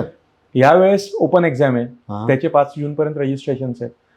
एक स्क्रीनिंग एक्झाम होईल, अगदी बेसिक क्वेश्चनेअर दिला जातो. ओके. मग त्यातले पहिले 100 शॉर्टलिस्ट केले की 100 जण मेन एक्झामला अपियर होती. बर बर. मग आणि ती तुमची- स्क्रीनिंग एक्झाम असते ती ऑनलाईन असते का? नाही, फिजिकल एक्झाम. बर. तुम्हाला आणि हे जाऊन सगळं घडतं कुठे? पुण्यातच घडेल. स्क्रीनिंग एक्झाम पुण्यात घडेल. बर. मेन एक्झाम जी आहे ती आपण 3 सेंटर्सला घेतो. बर. म्हणजे 1 towards the south of Maharashtra, Okay. एक थोडं नॉर्थला आणि एक पुणे. सगळं महाराष्ट्र कव्हर हा, करण्याकरता. की हम्म. लोकांना असं म्हणजे पार सावंतवाडीवरनं पुण्याला यायची गरज नाही. बरोबर. तुम्ही कोल्हापुरात ते देऊ जवळ- शकाल, जवळ येऊ रत्नागिरीत देऊ शकाल, राईट. किंवा उद्या तुम्ही नांदेडवरनं पुण्याला यायची गरज नाही, तुम्हाला तिथं जवळ औरंगाबाद मिळेल किंवा काहीतरी मिळेल. हम्म. तर आता आणि हे अशा डिस्ट्रिक्ट आहेत, संभाजीनगर, जळगाव, कोल्हापूर, जिथं सोलापूर, जिथं आजपर्यंत गोष्टी होत गेलेल्या आहेत, बरं. तिथं आपण सेंटर घेतो. Return exam, okay. Return exam नंतर एका स्पेसिफिक कट ऑफच्या पुढे मिळालेले येतात प्रॅक्टिकल ओरलला. बरं. काय कट ऑफचा आकडा आहे त्याला? ते प्रत्येक वेळी एमसीए ठरवतं की आपल्याला Every need किती आहे. वर्षाला ते हो. बदलत राहतं. नॉर्मली आपण बीसीसीआयची जी आहे ती घेतो हा, हा. एक्झिस्टंट, बर. पण आपल्याला आपली गरज असते ना की आता हम्म. आपल्याला अंपायरची गरज आहे हम्म. किंवा ही बॅच कशी आहे हो. याच्यावर पण अवलंबून असेल ओके. की त्या Improvement होऊ बॅचचा रीच शकणार किती असेल आहे. तर मग ते तुम्ही हा. अडॉप्ट करता त्याला. की आता मी जर का खूप लो कट ऑफ ठेवला तर 60-70 लोक पास होतील on a very low cut off, ज्यातनं आपल्याला आउटकम मिळणार नाही जो आपल्याला हवा आहे. जी क्वालिटी हवी आहे जी. मग आम्ही as a MCA committee we sit with MCA decision makers, secretary असतील, सीईओ असतील, Okay. त्यांच्याबरोबर बसून आम्ही ठरवतो की काय कट ऑफ ठेवायचा यावेळेस, काय योग्य वाटतंय. मग एक रॅशनल निर्णय घेऊन कट ऑफ दर वेळेला वेगळा असतो. असं Great. काही नाही की तुम्ही Okay. एक hard and fast cut off ठेवला हम्म. तर मग तुम्हाला ते आउटकम तसं मिळणार नाही, मिळणार पण नाही. कारण खरंय. प्रत्येक वेळी तुमचा ऑडियन्स वेगळा आहे. एक्झॅक्टली. नवीन नवीन लोक येत आहेत, नवीन लोक एक्झाम देत आहेत. आता समजा एक्सपिरियन्स अंपायरचा ऑडियन्स असेल तर मला 60चा कट ऑफ ठेवून चालणार नाही. We expect more from them. बरोबर. तिथे 90 पण 95 नौखे असतील तर मला एकदम 90चा ठेवून 90चा चालणार ठेवणार नाही, नाही. असं होतं. ट्रू.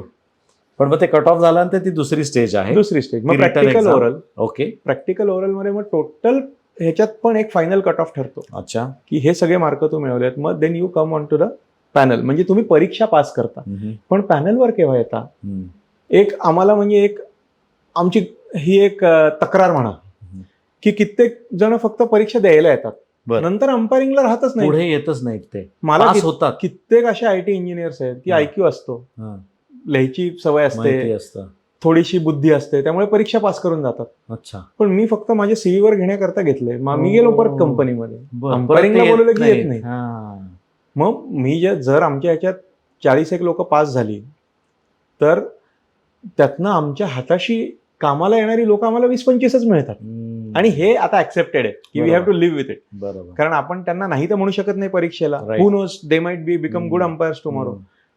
आणि अशा वेळेस मग आम्हाला काय होतं की बाबा आम्ही एक त्यातनं मार्ग काढला की आम्ही तुम्हाला पॅनलवर आल्याचं सर्टिफिकेट तेव्हाच देऊ जेव्हा तुम्ही 10 मॅचेस एमसीएच्या कम्प्लीट कराल. परफेक्ट. हा. मग आम्ही सर्टिफिकेट हे पुढच्या वर्षी देतो. अच्छा. या वर्षी म्हणजे आता pass या वर्षीचं जे झालेल्यांना- वर्कशॉप होईल, हा. गेल्या वर्षी झालेल्या परीक्षेचे ज्यांनी 10 दिवस कम्प्लीट केले त्यांना हे मिळेल. या वर्षी हा आपला पाथवे एमसीए मध्ये यायचा. नाही, फार चांगला आहे हा. कारण हो. योग्य आहे जसं तू सांगतोय तसं. नुसतंच एक्झाम देऊन गेले, पुढे आलेच नाही तर फायदा काय त्याचा आणि ना? एक्झाम पास झाल्या आम्ही त्यांना ग्राउंडवर उभं करू शकूच असं नाहीये. तिथे एक्सपिरियन्स हवाय. तिथेही ते हळूहळू शिकतात की मी पण मग ते पहिले कसे जातात? त्यांना मग क्लब मॅचेस दिल्या जातात नाही, का? आम्ही त्यांना कित्येक वेळा एक प्रोसेस थ्रू नेतो. आता मुलींची जी एक्झाम होती त्यात बऱ्याचशा खेळलेल्या मुली होत्या, तर त्यांना बरं. ग्राउंडवरची आयडिया असते. बरोबर. मग आम्ही त्यांना म्हणलं की ज्या मॅचेस होत आहेत त्या हम्म. जरा बघायला जा, अच्छा. पूर्ण नका बघू, 2 तास बघून या ओके. जिथे तुमच्या जवळ मॅचेस चालू आहेत. त्याच्यानंतर मग थोडे नेट्समध्ये जा, हम्म. मग तुम्ही खरं मॅचमध्ये उतरा. हम्म. मग आम्ही तुम्हाला थोड्याशा लेस इंटेन्स मॅचपासनं मग तसं तुम्हाला जास्त इम्पॉर्टंट ऑपॉर्च्युनिटीज देत जाऊ. Okay. It's a process of evolution. म्हणजे तुम्हाला प्रोग्रेशन जातं. तुम्हाला सडनली आज मी परीक्षेत पहिला आलो म्हणून मी तुला इन्व्हिटेशनची फायनल टाकीन असं नाही होणार, होणार नाही. खरी किंवा डायरेक्ट एमपीएल मध्ये घेईन असंही होणार नाही. Very true. आणि MPL मध्ये वगैरे सारख्या टुर्नामेंटमध्ये किंवा इन्व्हिटेशन फायनलचा त्याला एक सिलेक्शन क्रायटेरिया तुम्हाला ठेवायला लागतात की तो काय आहे रे, कारण बरेच लोक आजकाल म्हणजे बाहेर त्याच्यावर असतात, मला नाही घेतलं, ह्याला कसं घेतलं, तर तो काहीतरी एक प्रेशरचाही भाग असेल ना नक्कीच त्यामध्ये. कसं आहे, शेवटी ती एक क्रिकेटची टीम सिलेक्ट करण्यासारखंच आहे की सिलेक्टर सारखा तुला कुठल्या टुर्नामेंटसाठी करताय, MPL साठी करताय, मग आमचे क्रायटेरियाज वेगळे असतील, but there are uniform criterias for everybody. आणि जे प्रोसेस होते ती फेअरच होते. आणि इथं कसं होतं, इथं आम्ही टोटली आमच्या इमोशन्स बाजूला ठेवतो की आमचे बरोबर. Personal opinions don't matter. त्यांनी जर गेला सीझन चांगला केलाय तर he has to be rewarded. Consistently डोमेस्टिकमध्ये भरपूर मॅचेस केल्या आहेत. आता मी अत्यंत केपेबल अंपायर आहे, पण गेल्या सीझन काही मॅचेसच केल्या नाहीयेत. अच्छा, कसं टच मध्ये नाहीये. पण फॉर्च्युनेटली माझे अंपायर असे आहेत की त्यांना ते रिअलायझेशन आहे, हे मी यावेळेस मॅचेस कमी केल्यात बरं का रे, हो. मी नेक्स्ट इयर तुला मॅचेस करून देतो. स्वतःहूनच हो म्हणतात. अगदी या Wow. केसेस आलेल्या आहेत. Very good. प्रॉब्लेम कुठे येतो की काही ज्यांना विषयच समजत नाही, मग आता त्यांना फक्त तक्रारच करायची असते. आम्ही 20 वर्ष झाले करतोय. अहो पण तुम्ही 20 वर्ष झाले काय करताय? 20 वर्ष महत्वाचं आहे. झाले हा. तुम्ही जे तेव्हा होतात तसेच आत्ता आहात, बरोबर. किंवा आत्ता आपली जी पोहोच आहे, आपण MPL सारख्या टुर्नामेंटमध्ये सिलेक्शन डिझर्व करतो का? किंवा फक्त मी कोणाला तरी ओळखतो म्हणून अरे मी 20 वर्ष करतोय, हा 5च वर्षाचा, ह्याला तुम्ही घेतला. अरे आम्हालाही काही अनुभव आहे ना, आम्हालाही कुठेतरी टॅलेंट हंट किंवा काहीतरी कोणाच्यातलं टॅलेंट किंवा एखादं प्रॉमिसिंग यंगस्टर दिसतो, मग त्याच्यासाठी काही आम्ही फ्युचर विजननी काही गोष्टी करतो. आणि असोसिएशन आम्हाला ह्या बाबतीत सपोर्टच करतं की तुम्ही एका विजननी सगळं करताय, की आपल्याकडे मॅक्सिमम BCCI अंपायर्स झाले पाहिजेत, मॅक्सिमम आपले BCCI अंपायर्स IPL ला गेले पाहिजेत, या विजननी तुम्ही काम करताय. तर कुठली क्रिकेट टीम सिलेक्ट करताना जसे काही नाराजी होते आजूबाजूला ती तशी होणारच आहे. होणारच आहे, त्याला पण- पर्याय नाहीये. आपण एक प्रोसेस ठेवतो. क्रिकेटचं सिलेक्शन आणि इथसल्या सिलेक्शनमध्ये हाच फरक आहे की we will have specific criteria. जसं तुम्ही क्रिकेटला तसे स्पेसिफिक क्रायटेरिया नाही लावू शकत, हो. किंवा 200च्या रन वरून केलं की घेणारच नाही त्याला वगैरे, घेणारच असं नाही. हम्म. आमच्याकडे कसं आहे की परफॉर्मन्स किती मॅच केल्यात, त्याच्यानंतर परीक्षेचा असेल तर काय, एक तर परीक्षा पास पाहिजे, तुम्ही क्वालिफाईड पाहिजे. You cannot be unqualified and still do MPL. तर आणि दुसरं म्हणजे त्या माणसाचा ॲटिट्यूड काय आहे, कोचेबल आहे पण का, मग हे अनालिसिस करतं कॅपेबिलिटी कोण? हा, हे कोणाकडे? हे काम कमिटीकडनं. कमिटीचंच आहे की अच्छा. तुम्ही तुमचे प्रॉमिसिंग यंगस्टर्स तयार केले पाहिजेत. इम्पॉर्टंट मग टुर्नामेंट वर्षभर तुम्ही त्यांना ट्रॅक करता, किती मॅचेस झालं काय झालं? अगदी म्हणजे वेगळं काम आहे हे बाकायदा. पर्सनल पण ट्रॅक केलं जातं आणि हम्म. डेटा वाईज पण ट्रॅक केलं जातं Wow. की किती दिवस केलेत त्यांनी, बर. मग त्याचा ॲटिट्यूड काय आहे, कॅज्युअल आहे का सिन्सिअर आहे, त्याचं बाकी ओपिनियन काय आहे लोकांचं त्याच्या कामाबद्दल. मग आम्ही काही सिनियर अंपायर्सबद्दल, एक्सपिरियन्स्ड अंपायर्सवर त्यांना काम देतो, मग ते Okay. त्यांना जज करतात. कित्येक वेळा त्यांना माहिती नसतं की आपण ह्या माणसावर काम का करतोय, हा. की एक मॅच लागली असंच वाटत असेल त्यांना. नाही, कारण आम्ही तसं वागत पण नाही ना. वी हा. Cannot work with a level difference. बरोबर. मी BCCI अंपायर आणि तू महाराष्ट्राचा अंपायर म्हणून आम्ही असं कधीच नाही. ही गॅप क्लोजच झाली पाहिजे. म्हणजे उद्या मी सुद्धा जेव्हा एखाद्या माझ्या कलिग बरोबर उतरतो, वी आर इक्वल. अरे तो माझ्यापेक्षा चांगली मॅच करेल उद्या, असं काही नाही ना की मी आत गेलो आणि माझे 4 डिसिजन चुकले किंवा माझी मॅच चांगली नाही झाली आणि त्याची चांगली झाली, तर इथं तुम्हाला कुठे इगो आणता कामा नाही पुन्हा. सो स्टेट लेवलला ऑल ॲट पार. सिलेक्शनसाठी तुम्हाला BCCI अंपायरला सिलेक्ट करावंच लागेल, because they are a specific panel. ते स्पेशलाइज पॅनल आहे, त्यांचं एक्सपर्टीज जास्त आहे, तर तुम्हाला त्यांना घेणं गरजेचंच आहे. पण बाकीचे जे आपल्या अंपायर्सना, एक 15-20 अंपायर्सना आम्ही जो ऑपॉर्च्युनिटी देतो, they are very carefully selected. आणि ते नंतर तुम्हाला दिसतं MPL मध्ये. जे तू म्हणलास की आम्हाला त्यांचं अप्रोच किंवा त्यांचं काम आवडतं, हो. तर एवढ्या करता आवडतं की ती लोक तशीच सिलेक्ट केलीत विथ द राईट ॲटिट्यूड. आता प्रत्येक MPL नंतर आम्हाला जाणवतं की अरे हे असं होऊ शकलं असतं, ते तसं होऊ शकलं असतं, then Okay. We carry it forward to the next season. बरोबर. आणि MPL मध्ये मॅच रेफरीज अतिशय कॉम्प्रिहेन्सिव्ह रिपोर्ट्स देतात तुमचे, अच्छा, की तोही तुमचा महत्वाचा अप्रोच आहे कसा होता, त्यांच्याकडे. पाऊस पडल्यावर तुम्ही काय काम केलं, की तुम्ही लेड बॅक आहात का ऍक्टिव्ह आहात, तुमची एनर्जी कशी आहे, तुम्ही टीम मध्ये काय कॉन्ट्रीब्युट करता, का तुम्ही आपलंच बघता. यावरती बारीक लक्ष दिलं जातं अगदी दिलं जातं आणि त्याच्यावरच मग पुढचे सिलेक्शन्स होतात. वा, सुपर. त्यामुळेच मला वाटतं MPLच्या अंपायरिंगचं स्टँडर्ड ऍब्सोल्युटली. अगदी फार सुधारलेलं आहे. पण आता तसं पाहायला गेलं तर लास्ट इयर आपण मुली बघितल्या, अंपायर म्हणून एक मुलीनी डेब्यू केला होता आणि तिने तेवढा तगडा केला. म्हणजे तुम्ही WMPL ला पण पाहिलं तर वुमन्स महाराष्ट्र प्रीमियर लीगला त्यांच्याकडेच ती जबाबदारी होती. तोही आकडा वाढतोय दिवसेंदिवस. 100%. म्हणूनच आम्ही गेल्या वेळेस काय केलं होतं की स्पेशलाइज वुमन्स एक्झाम घेतली. तर त्या वुमन्स एक्झाममध्ये आपल्याकडे 14-15 मुली आता उत्तीर्ण झाल्यात, क्वालिफाय झाल्यात. वा. आणि त्या 14-15 पैकी आता 10-1 मुली अशा आहेत की त्या रेग्युलर MCAच्या मॅचेस करतायत आणि they are even being posted for अंडर-16 मॅचेस. काहींना तर आम्ही अंडर-19 पण देऊन बघितलंय. हो. आणि हळूहळू they will progress with experience to bigger opportunities. काही काहींनी कोप करतायत चांगल्या BCCI मॅचेसमध्ये त्यांना आम्ही रिझर्व्ह अंपायरिंग ड्युटीज देतो आणि Great. मग BCCI अंपायर आलेले असतात त्या मॅचला, त्यांच्याकडनं काय शिकता येईल, बाहेरनं आलेल्या मॅच रेफरीकडनं काय शिकता येईल, काही कल्चरल ऍडजस्टमेंट्स कशा करायच्या, बाहेरनं आलेल्यांच्या काय सवयी असतात, प्लेयर्स बाहेरच्या आलेल्या टीम्स आहेत, महाराष्ट्राची टीम आणि बाहेरची टीम ह्याच्यात काय फरक असतो किंवा काय असतो, हे सगळं तुम्हाला दिसणं खूप महत्वाचं आहे. खूप मोठ्या it's a very deep rooted process.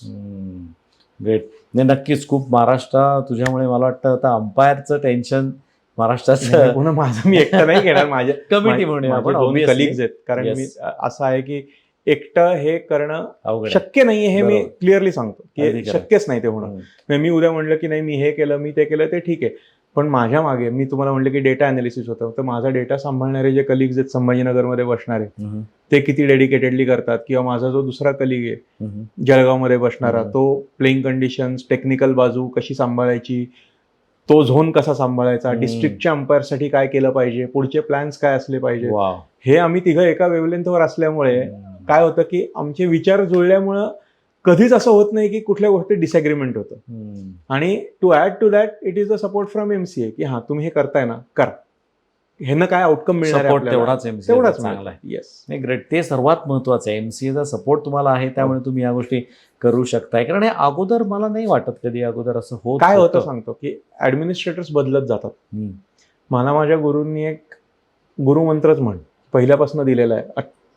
जवळजवळ 2000 साली मी जेव्हा आलो, 97 साली, तिथून मला साठे सरांनी एक सांगितलं की हे बघ, आत लोक बदलत राहणार. क्रिकेटचं कुठलंही असोसिएशन असो जगातलंही, ॲडमिनिस्ट्रेटर सेम राहत नाहीत. त्यामुळे आपल्याला सगळ्यांबरोबर काम करता आलं पाहिजे. आपलं काम काय आहे? आपलं काम आपल्या अंपायरसाठी काम करत राहणं आणि त्यांना कंटिन्युअसली अपग्रेड आणि इम्प्रूव्ह करत राहणं आहे. मग त्याच्यासाठी आतला माणूस बदलला तर म्हणून तुमचा अप्रोच नाही बदलला पाहिजे. समटाईम्स काय होतं की तुम्हाला हेल्प रेडिली मिळते, समटाईम्स तुम्हाला कन्व्हिन्स करावं लागतं. कोणी असा असतो की he will ask you for everything, कोणी असा असतो की ओके तू करतोयस ना तू कर, but then you have to be ready.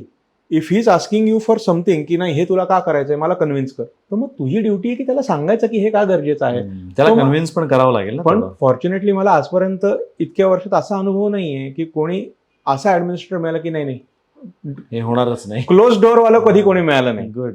Doors were always open. कधी तुम्हाला काही प्लॅन असतील तर ते प्लॅन समजवायला लागायचे, कधीतरी त्यांना स्वतःलाच काही प्लॅन सुचायचे ते करून घ्यायचे. पण एक मला जे साठे सरने सांगितलं होतं की आतमध्ये ऍडमिनिस्ट्रेटर कोणी असो, तुमचे सेक्रेटरी, तुमचे CEOs, पोस्ट होल्डर्स, ते कोणी असो, तुमचा अप्रोच हा अंपायरसाठी काम करणं हा आहे. आतमध्ये तुम्ही जास्त जर का इन्व्हॉल्व्ह झालात इमोशनली तर तुम्ही तुमच्या कामाला अफेक्ट करा.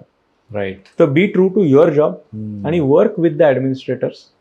आणि तुमचं स्किल आहे की तुम्हाला वेगवेगळ्या पद्धतीच्या आणि वेगवेगळ्या स्वभावाच्या ऍडमिनिस्ट्रेटर्स बरोबर काम करता येणं, हे तुमचं स्किल आहे. विथ एक्सपिरियन्स तुम्हाला यायला पाहिजे आणि हँड इन हँड काम करून तुम्हाला शेवटी तुमचं जे डिपार्टमेंट आहे ते पुढे न्यायचंय, तुमची फ्रॅटर्निटी वाढवायची. हे महत्वाची गोष्ट आहे. कारण जेवढे चांगले अंपायर्स येतील तेवढा तुमचा त्रास कमी होईल आणि क्वालिटी ऑफ क्रिकेट महाराष्ट्राचा पण नक्कीच इम्प्रूव्ह करू शकू. येस, अगदी बरोबर. आणि खूप महत्वाच्या आणि मोठ्या गोष्टी तू सांगितलेल्या आहेत. महत्वाचा मुद्दा काय सांगितलास की स्वतःची प्रामाणिक राहा. आणि स्वतःची जर तुम्ही प्रामाणिक राहिला तर तुम्ही करताय त्या गोष्टी अगदी सहज आणि साधेपणाने तुम्हाला त्या प्राप्त होतील. त्या करण्यासाठी खरं प्रवृत्त तुम्हाला जास्त केलं जातं. मित्रांनो, आज आपण इथेच थांबूया, कारण खूप साऱ्या गोष्टी आपण आज जाणून घेतलेल्या आहेत. एक वेगळा ॲस्पेक्ट होता, कारण परत मी माझ्या ओपनरकडे जाणार आहे. कारण ज्यावेळेस तुमच्याकडे 2,22,000 डोळे पाहत असतात त्यावेळेस तुम्ही त्याच्याबरोबर कसं स्वतःला सिंक इन करता आणि त्याच्यानंतर तुमचा निर्णय देता, हे खूप मोठी गोष्ट आहे. करून बघा एकदा. मी म्हणतो तुम्हाला हे जर शक्य असेल ना, तुमच्या घराच्या आजूबाजूला कुठे मॅच चालू असेल तर एक 2 ओव्हर तिथे अंपायरिंग करून बघा. म्हणजे तुम्हाला कळेल ज्यावेळेस तो बॉलर तुमच्याकडे धावत येतो ना अपील करत, किंवा एखादा मिडऑनचा प्लेअर येतो पळत का नाही विचारत, त्यावेळेस काय प्रेशर असताना त्याची जाणीव तुम्हाला होईल.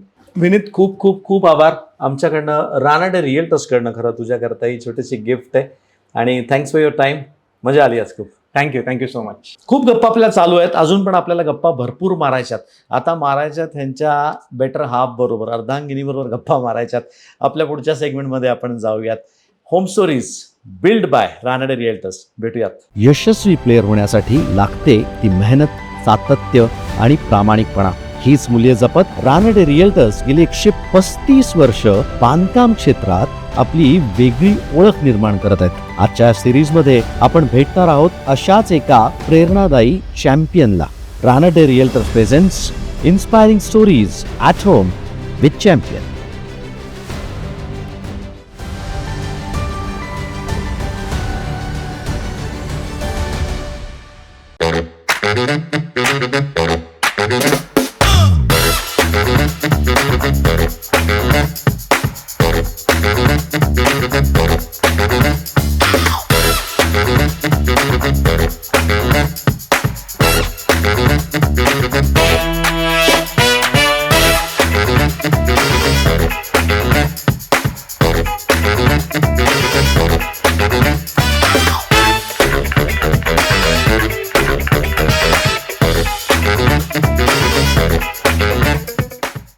Welcome back. पुन्हा एकदा स्वागत आहे तुमचं आपल्या पुढच्या सेगमेंटमध्ये, जो की अतिशय महत्त्वाचा आहे. Home stories build by Ranade realtors. तुम्ही बघताय मार्बर आता इथे समोर पूर्ण घर वसलेलं आहे. मॅडम आलेल्या आहेत. स्वप्ना, खूप खूप स्वागत. तू पौरोहित्य करतेस लोकांसाठी म्हणून सांगतोय, त्यामुळे बसली पण तशीच मांडी घालून आता इथे मंत्र द्यायला सुरुवात करणार आहे ती. तर good. Thank you. Thanks for your time. मला माहिती आहे तुझी धावपळ आहे, पण त्यातला त्यात वेळ काढलास त्याबद्दल पुन्हा एकदा धन्यवाद. सर, कसं वाटतंय? प्रेशर मॅचच्या इतकं का कमी आहे ना, आता काय पुढे काय करायचं सांगतात त्याच्यावर आहे. चला आचमन करूयात. काय म्हणतात तुमच्यामध्ये? गोकर्णमुद्रा. हा, चला सुरू करा. चला, दोघांचं खूप खूप स्वागत. तुला माझा पहिला प्रश्न असा असणार आहे की नवऱ्याला ज्यावेळेस टीव्ही वरती पाहतेस, टोपी खाली असतो, नक्कीच मला मान्य आहे, पण असतो त्यावेळेस तुला स्वतःला काय वाटतं? तुझी भावना काय आहे? आनंद, थोडासा स्ट्रेस, हा, असं मिक्स हे असतं.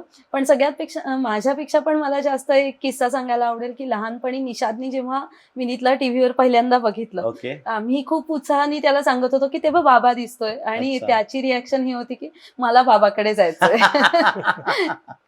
तुमच्यासाठी सांगतोय, निषाद म्हणजे साहेबांचे चिरंजीव आहेत, त्यामुळे तो काय होतं त्याचं वय त्याचं त्यावेळेस? साधारण जस्ट बोलायला लागलेला, 1-1.5 ओ, वर्षाचा, 1-1.25 वर्षाचा अच्छा. असतो. आणि त्यांनी पाहिलं होतं हो, बाबांना. आणि भोकाड पसरलेला की मला बाबाकडे जायचंय. मग काय केलंस? तुझी पुढची ऍक्शन काय होती? काही नाही, नेहमीप्रमाणे बाबा नसताना जे काही करता येईल ते सगळे उपाय वापरून. गुड. पण आता थोडेसे माझे प्रश्न आहेत हम्म. तुझ्यासाठी म्हणून, दोघांसाठी म्हणून आहेत, पण उत्तर जास्त तुझ्याकडनं अपेक्षित आहे, कारण हा बराच वेळ बोलतोय, तर त्याला थोडंसं आपण आता शांतता देऊया. आणि आज तुझी माझी टीम आहे, हे काय? असं तुम्ही बोलत नाही. ऍक्च्युली हे महत्वाचं आहे की बोलत दिलं जात नाही का बोलत नाहीस? नाही मी बोलत नाही. सोयीस्कररित्या. कारण त्यांचे मंत्र सुरू झाल्यानंतर तुला तसंही गप्प अगदी, राहायला लागत अगदी. असेल. ओके.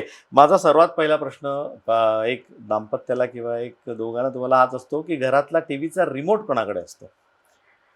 तुम्ही जर घरी सेटअप बघितला असेल तर एक तर पर्पजली आम्ही मला या ड्रॉइंग मध्ये रूममध्ये टीव्ही कुठे ठेवलेलाच दिसत नाहीये. नाहीये, कारण हम्म. उद्देश हाच आहे की सगळे एकत्र असताना टीव्ही नकोच, वा. म्हणून मग रूम्स मध्ये टीव्ही आहेत पण इथे नाहीये. ओके. सो दॅट थोडं कॅज्युअल मीटिंग आणि एकत्र बसून गप्पा मारणे हा महत्वाचा आहे. म्हणजे त्यासाठी टीव्ही, आणि तसाही टीव्ही खूप कमी बघितला जातो.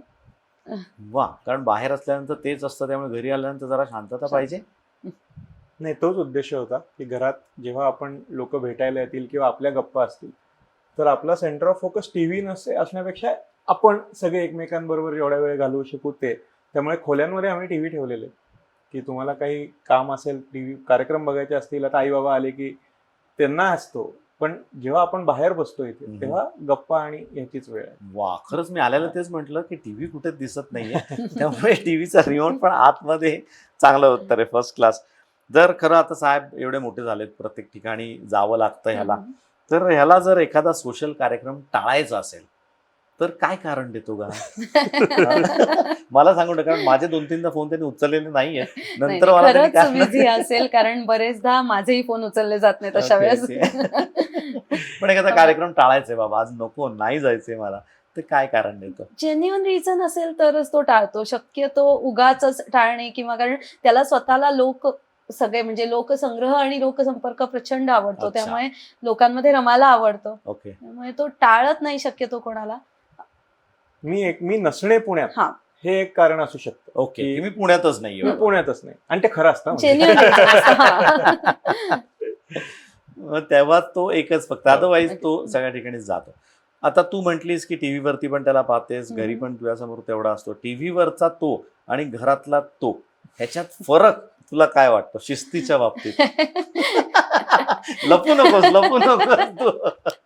शिस्त दोन्ही बाजूलाही असते, पण Okay. एक ठरवलेलं आहे की प्रोफेशनल लाईफ आणि घरचं लाईफ दोन्ही वेगवेगळं ठेवायचं. सो हम्म. घरी आल्यानंतर हे घर आहे हा. आणि तिकडे हॉटेल रूम आहे, अशा पद्धतीने. म्हणजे टॉवेल इकडे तिकडे फेकायचा नाही, चपला इकडे तिकडे टाकायचा नक्कीच. नाही. आणि रोज तुमची खोली साफ करून द्यायला इथं हाऊसकीपिंग नाही आहे. नाही. आपली कामं आपणच आपण करायची. स्वतः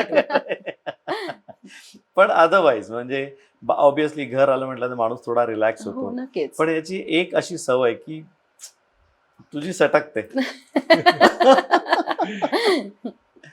सांग तशी सांग, हरकत एक नाही. अशी नाही सांगता अच्छा, येणार. खूप आहे. चुकीचा प्रश्न एकच विचारलाय मी. नसेल, भरपूर असतील. नाही, त्याचं स्वतःचं काम झाल्याशिवाय तो अजिबात इकडे तिकडे काहीही झालं तरी इकडे तिकडे बघत नाही. त्याच्यामुळे त्यावेळेला त्याला सांगून काही उपयोग नसतो. कितीही आपण सांगितलं तरी त्याचं लक्ष नसतं, कारण तो फोकस्ड असतो, त्यात त्याची काही चूक नसते. आणि मी मल्टीटास्कर आहे, त्याच्यामुळे मला एका वेळेस 4 कामं करायलाच हवीत, असा एक हे असतो अट्टहास. आणि तो म्हणजे थांब जरा, करतोय मी, ऐकलंय असं होतंय, होतंय. वेळ घेईल. तसंच काहीच, कारण तिथे वेळ घ्यायची सवय. नाही, कसं आहे की माझं अटेन्शन डिवाइड होणं हे इव्हन माझ्या प्रोफेशनमध्ये सुद्धा एखाद्या गोष्टीवर असेल आणि ही येऊन मला एखादी गोष्ट सांगते, कित्येक वेळा माझं असं होतं की अगं थांब जरा, मी हे संपवतो आणि मग नंतर बोलू आपण ह्यावर. आणि झालं तर असतं, मी घराबाहेर असल्यामुळे हिलाही बऱ्याच गोष्टी सांगायच्या असतात, तर त्यामुळे तो वेळ तिला देणंही महत्त्वाचं असतं. पण इथं आल्यावर काही कामात असलो आणि ही मला 4 गोष्टी सांगत असली तर माझ्याकडनं बऱ्याच वेळा होतं की अगं थांब जरा प्लीज, मला थोडा वेळ बसू दे, मी हे करतो. तर त्यामुळे तिला त्यावेळेस इरिटेट होणं हे स्वाभाविक आहे. ओके. आणि तिने सांगितल्याप्रमाणे she is capable of handling multiple thoughts, multiple Obviously. Task. आणि मला कसं आहे की मी आत्ता हाती घेतलेलं मी पहिले संपवतो, ओके. मला तसं जास्त असतं. पण मग काय त्याला एक ऍडवाइस काय करशील तू अशा वेळेस? शांत वेळ आहे, राहणे अगदी हेच सगळ्यांसमोर एक हे असतं. सांगून टाक. नाही, तसंही सांगून त्यावेळेला उपयोग नसतो. हा, हा. जो शांत राहण्याचा प्रयत्न करणे आणि जसा त्याचा वेळ मिळेल तसा त्याला पकडणे. त्याच्यामध्ये तुझी मग कसं कामी येत असेल यावेळेस, की कधी मोकळा दिसतोय बाबा, चला याला घेऊन आपलं काम करूया. गुड. समजा आता तुम्हाला ट्रिपला जायचंय, राईट, तुम्ही फिरायला वगैरे जात असाल, तर दोघांपैकी तुमच्याकडे ठरवतो कोण, म्हणजे प्लॅनिंग कोणाचं असतं? जागेचं हो. Madam. She is an expert. अच्छा, कसं मला काहीच जायचं? बघावं लागत नाही. बर, तू फक्त आपली बॅग भरून का तीही तुझ्याकडे कारण नाही, ट्रॅव्हल नाही. बॅकग्राऊंड असल्यामुळे तसही ट्रॅव्हलशी रिलेटेड सगळ्या गोष्टी मी प्लॅन करते. वा. सो पण म्हणजे म्हणजे अगदी weather बिदर- ऐकणारीपासनं हा. सगळं, आणि तिला त्याचं नॉलेज खूप आहे की Perfect. तिचं बॅकग्राऊंडच ट्रॅव्हलचं असल्यामुळे कधी कुठं चांगलं, तिथले कुठल्या जागा चांगल्या, कुठं किती वेळ घालवायचा, हे सगळं तिला तिथे जाऊन व्यवस्थित काय माहिती खायचं असल्यामुळे. ही पण, नक्कीच. हो. कुठलं फूड कसं आणि काय तिच्या पाहिजे. ओळखी भरपूर आहेत की वा. प्रत्येक ठिकाणी मग तिला माहिती आहे की आता केरळला यायचं म्हणल्यावर कोणाला कॉन्टॅक्ट करायचा आणि तो कोण आपल्याला व्यवस्थित अरेंज करून देईल, वा. किंवा एखाद्या ठिकाणी जायचं म्हणल्यावर कुठला हॉटेल चांगलं किंवा काय आपल्याला सगळ्यात जास्त हे करते. तर त्यामुळे तिथं मी पूर्णपणे हो, मला वाटलं उलट अच्छा. असेल, कारण हा नाही. दुनियावर फटकत असतो. ऍक्च्युली याला माहिती बिंग असेल. ट्रॅव्हल कोऑर्डिनेटर आणि सगळ्या या गोष्टी हँडल करून केल्यामुळे बसलीयस. मायन्यूट डिटेल्स सगळे माहिती असतात की कुठल्या, आणि त्याला इच्छा खूप असते, हा. म्हणजे नॉलेज त्याच्याकडेही आहे पण वेळ नसतो. सो इट्स बेटर की त्याला रेडीमेड आयटनरी मिळाली की ही इज हा. Ready to move. म्हणजे Perfect. आणि ते मग मला तुला बरं आवडतं पडतं. यावेळेस हो, असं अगदी वेळेस. अगदी. हो. आणि त्यावेळेस म्हणजे whatever she decides, dates आपल्या एकदा ठरल्या की त्याच्यानंतर ती आयटनरी जे बनवेल, आणि आतापर्यंत कुठलीच आयटनरी कधीच फेल झालेली नाही. वा. त्यामुळे त्यामुळे तुला तो अनुभव चांगला आहे. टेरिफिक. चला पुढच्या आळस करतो प्रश्न. म्हणूया हा, असं थोडं. थोडा अशी आहे ना थोडासा. नाही, नाही? ऍक्च्युली ठरलेलं आहे त्याचा आळस कधी करायचा आणि कधी ऍक्टिव्ह राहायचं. सो घरी आल्यानंतर एक दिवस त्याला कम्प्लिटली घरी काही करायचं नसतं. हो, पण टूर वर next day आल्यानंतर पासून- एक हो, दिवस बॅग सुद्धा उघडायची नाही नाही तशीच नाही राहू द्यायची. अजिबातच नाही. हा हा. म्हणजे मला असं वाटतं की ऍटलीस्ट बॅग तरी रूम मध्ये नेऊन ठेव किंवा ती दिसतीये मला सारखी, पण नाही, तो म्हणतो एक दिवस मला दे, मग हो. नंतर मी दुसऱ्या regular- दिवशी हा. मी आहे, मी सगळं करतो, मार्गी लावतो गोष्टी. म्हणजे त्याला अगदी जेवायलाही उठून यायची इच्छा नसते, इतकं हे होतं. थोडंसं बॉडी क्लॉक बदललेलं असतं. तुम्ही एक्झॅक्टली. कुठल्या तरी बाहेर देशावरनं आलेले असतात, कुठल्या तरी इंडियाच्या दुसऱ्या कॉर्नरवरनं आलेलं असतात. थोडंसं ट्रॅव्हल आणि याच्यात थोडंसं बॉडी क्लॉक हे होतं. ते एक दिवस आपल्याला लागतो. मी जेटलॅग वगैरे म्हणणार नाही, ते फार नाही, अगदी cliché आहेत. वातावरणाचा बदल हा वातावरणाचा बदल म्हणून. नाही नाही, अगदीच खरं आहे. आणि स्वतःच्या घरी आल्यानंतर स्वतःच्या बेडवरती जे हो, काही हो, झोप हो. लागते, त्यामुळे त्याच्याकरता एक दिवस तो बनताय ना, Yes, तेवढा द्यायला yes. पाहिजे. अगदी. तेवढा दे ग त्याला हो, एखाद कारण तो दिवस. त्याचा वीकेंड मिळतो, असतो मिळतो, बेसिकली, मिळतो. सो तो हा. ग्रेट.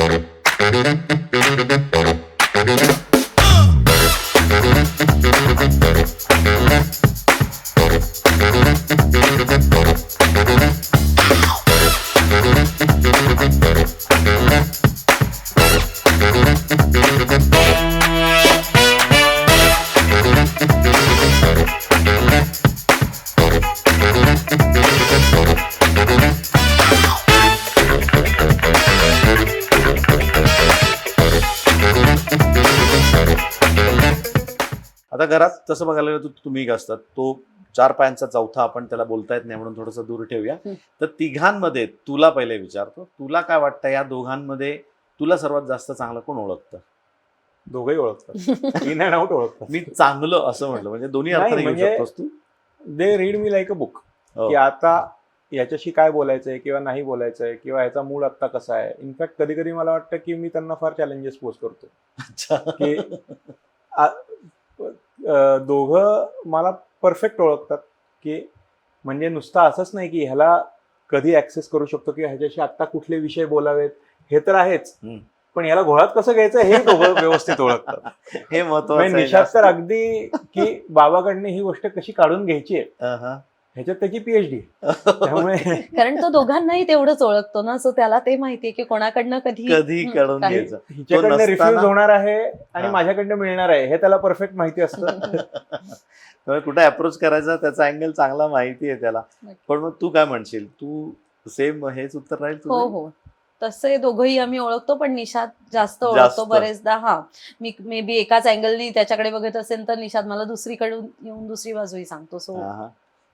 याच्या रुटीन मधली आपण एखादी अशी एक गोष्ट म्हणूयात की ती विचित्रच आहे, वेगळीच आहे, जी तुला वेगळी वाटते. कारण आता ह्याचं रुटीन सगळ्यांना माहिती आहे, पण तुझ्याकडनं मला ऐकायचं की ह्याचं रुटीन मधली एखादी म्हणजे चहामध्ये बिस्किट अख्खी हात बुडवेपर्यंत खात असेल किंवा एनिथिंग.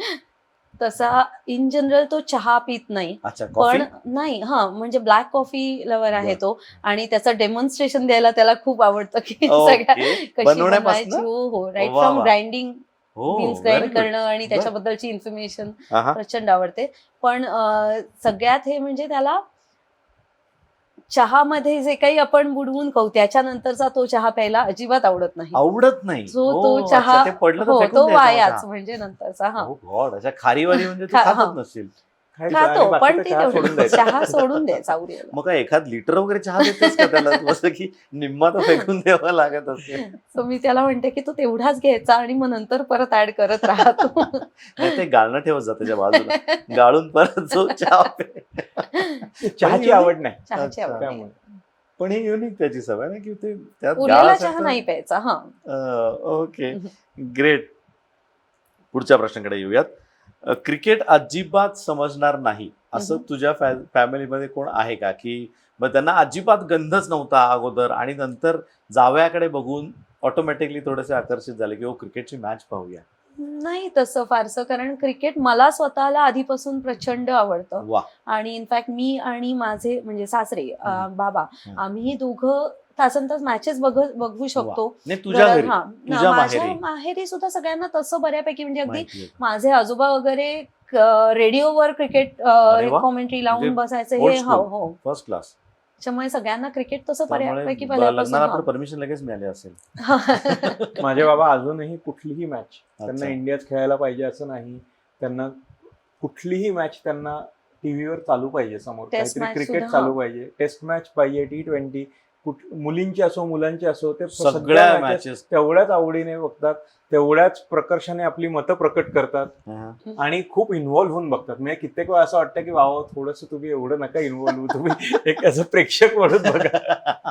अच्छा, फुल टू त्यामध्ये बापरे, deep मध्ये अगदी, जाऊन अगदी. एकदम. Deep मध्ये match अरे बघतात ते. बापरे, सुपर. मग त्रास होतो याचा तुला, की म्हणजे हो एवढं नको, तुमची हो, तसं तब्येतीची कधी काळजी कधी घ्या हा जरा. होतं हा. की कधी कधी प्रेशर पण येतं की विनीतची मॅच पण ते तेवढ्याच Exactly. इंटेन्सली बघत असतात. सो काय किस्सा मला आठवतोय, तुला काहीतरी समोर आलाय किस्सा? नाही, किस्सा असं नाही. मला कायम बाबांना म्हणजे मला अवघड जातं की बाबांना क्रिकेटचे विषय बोलायचे असतात, पण मी क्रिकेटचे विषय डिफ्लेक्ट करतो. टाळत असतो. त्यामुळे आता बाबांना ओव्हर द इयर्स माहिती झाले की हा काही क्रिकेटचं फार आपल्याशी बोलणार नाही. त्यामुळे ते माझ्या भावाशी जास्त बोलतात, हिच्याशी बोलतात अच्छा. क्रिकेटचे विषय. माझ्याशी अगदी एखादा नियम माहिती करून घ्यायचा असेल किंवा काही मीच सांगू शकतो अशी गोष्ट असेल तर ते क्रिकेट. नाहीतर माझ्याशी क्रिकेटचे विषय त्यांना माहिती आहे की विनीत हा मला हे माहित नाही किंवा डिफ्लेक्ट करून टाकतो, असं फार काही इंटरेस्टली उत्तरं देत नाही क्रिकेटची, असं त्यांनाही माहिती आहे. ओके, त्यामुळे महत्वाचा विषय असेल तर तुझ्याकडे हो. तसा हिशोबाने येतात. वा, सुपर. आता अंपायर्स म्हटलं की सर्वात पहिला विषय आता आजकाल तो DRS. तर घरामध्ये कधी DRS नाही. Single handed authority. Third umpire कडे निर्णय का ऑन फील्ड अंपायर? नाही, सगळं तीच मेन आहे. अंपायर ते, थर्ड अंपायर कसं on field umpire, third umpire, match referee. नाही, पण ते निर्णय गरजेचेही असतात. त्यामुळे वेळेला न पटणारे असले तरी नंतर समजतं की अरे ते घेतलेले बरोबर होते म्हणून. कारण कशासाठी थोडासा घेतला तो होता? इमोशनली विचार करून निर्णय घेणारा आहे आणि मी प्रॅक्टिकल आहे. सो तो फरक पडतो की पण त्यांनी गिव्हअप केलेलं की ठीक आहे. पण जसा हा टूर खूप करतो आपल्याला माहितीये, खूप धावपळ असते. हा घरात आल्यानंतर म्हणजे तुमच्या दोघांचा परफेक्ट दिवस कसा असतो, किंवा असं असं घडलं तर तुम्हाला वाटतं येस आज दिवस आपला परफेक्ट गेला बरं का? हा पहिले- घरात असताना विचारतोय आम्ही. अच्छा. पहिले तर म्हणजे आम्ही दोघंही घरात असणार, हा, तेच एकत्र. महत्वाचं आहे. त्यामुळे मग तो दिवस फार भारी असतो की मग तिलाही आज काही काम नाहीये, मीही पूर्णपणे घरी आहे. मग थोडे संवाद होऊ शकतात किंवा बरंचसं कॅचअप करायचं राहिलेलं असतं. इकडच्या तिकडच्या पारिवारिक बातम्या असतात ज्या तिला मला सांगायच्या असतात, बऱ्याच कॉन्व्हर्सेशन्स होतात. नाहीतर काय होतं, कित्येक वेळा तिलाही जायचं असतं, मलाही बरीचशी कामं असल्यामुळे आमचं ये जा टच अँड गो इतकं होतं की कित्येक वेळा ती घरात आणि मी घरात नाही, मी घरात आणि ती नाही, असं होतं. मग त्यावेळेस दोघंही घरात असणार आणि त्यात निषाद असला की मग थोडीशी मस्ती मजाक वगैरे जे होते ते चांगलं असतं कित्येक वेळा. मग तो दिवस Yes, तुमच्याकरता तो best perfect दिवस. काय काय पिक्चर पाहिला सगळ्यांनी बसून वगैरे, असं काही होऊ घरात शकतं. हो. होऊ शकतं. Netflix लावलंय त्यावेळेस छान हो, आहे. आणि अशा वेळेस मग योगी पण इम्पॉर्टंट रोल, त्याला पण हो. सगळ्यांच्या मध्ये येऊन तो मध्ये बसायचं बसणार. असतं. आम्ही हो. तिघं जिथं तिथं खाली तो येऊन बसणार. ग्रेट. हे खूप महत्वाचं आहे. तुमची चौथी चार पायांची व्यक्ती हो, हो. म्हणजे घरातला चौथा सदस्यच अक्षरशः झालेला आहे तुमचा. ग्रेट. तुला असं कधी वाटलं की प्राऊड फील झालं की यस मी याची बायको आहे, असा काही क्षण तुला आठवतोय का? कदाचित डेब्यू असेल, कदाचित एखादी मॅच असेल, कदाचित तुझ्या माहेरचा काही कार्यक्रम आहे आणि तिथे काहीतरी जावयाविषयी चांगलं बोललं गेलं म्हणजे असं असेल. क्रिकेट बद्दल तर आहेच आहे, पण तो गातो छान आणि वा. याबद्दल माझ्या बाहेरच्यांना सगळ्यांना प्रचंड त्याचं कौतुक आहे. Very good. म्हणजे प्रॉपर माईक बिक घेऊन हो, हो. -1 ट्रॅक वगैरे व्यवस्थित नक्कीच. हो. फर्स्ट आणि क्लास. त्याला आवडतं गायला. अच्छा. मग काही जुनी गाणी, नवीन गाणी का मिक्स? जुनी गाणी. मोहम्मद त्याच्या रफी. दृष्टीने नवीन गाणी म्हणजे सुद्धा जुनीच गाणी. म्हणजे माझ्यासाठी कयामतचे कयामत हे नवं गाणं नवीन असतं. नवीन गाणं. हॅलो. म्हणजे आमीर खान आता माझ्याकडे न्यू retire- सॉंग्स मध्ये कयामतच्या कयामत आणि आशिकी आहे असं. आमिर खान मला वाटतं सध्या रिटायरमेंटच्या ह्याच्यावरती आलाय. त्याचा पहिला पिक्चर होता तो. पण तेच आवडतं तुला तसंच जुन्या राहायला? गाण्यांचीच आवड. आणि ही सगळी मला म्हणजे माझ्या वडिलांकडनं, आजोबांकडनं, आजीकडनं आलेली आहे. त्यामुळे गाण्याची आवड आणि जुन्या गाण्यांची मेनली आवड. हम्म. आजोबांचं, बाबांचंही कलेक्शन माझ्या जबरदस्त आहे. आता आजकाल काय कलेक्शन ठेवायचे दिवस नाहीत कारण बरोबर. सगळं इझिली अवेलेबल असतं. ऑनलाईन पण सगळं मिळतं. मग आजोबांनी आणि बाबांनी म्हणजे रेकॉर्ड्स आणि कॅसेट्स आणि ह्याचं जे कलेक्शन ठेवलं होतं, त्याच्यानंतर सीडीज वगैरे.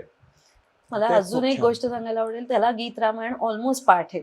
अख्खच्या अख्खं? बऱ्यापैकी Wow. आहे. आणि अगोदर कॅसेट्स असायच्या हो, ना, हो. आपण कॅसेट्स ऐकायचो गीत रामायणाच्या.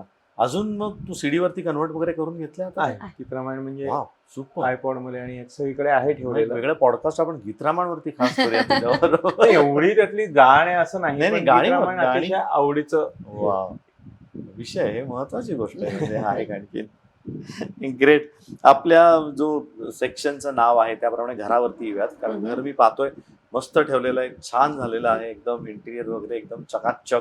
आम्ही आल्यानंतर सगळं इकडे तिकडे हलवाहलवी केले, त्याबद्दल सॉरी, माफी मागतो मी. नंतर जाताना आम्ही करून नाही, जावा, don't worry. कारण जरा मला शिस्तीची वाटते ती, म्हणून मी आपलं पहिले आहे. पण घरामध्ये तुमच्या दोघांची अशी मी टाइम की एक अशी जागा म्हणायचं तर कुठली आहे? हीच आहे जिथे आपण बसतो वा, आता. तुम्ही तिथे बसलाय, हो, हो. तीच तुमची मी टाइम. म्हणजे मस्त की तुझ्या आता चहा, ह्याच्या हातामध्ये निम्मा चहा नाही, संपलेला, ती खारी- कॉफीच त्यावेळी. अच्छा, कॉफी. दोन्ही वा, कॉफी. मग दोघंही तुम्ही कॉफी घेऊन ही जागा आहे जिथे बसता, गप्पा मारता भरपूर साऱ्या. आणि इथे योगी.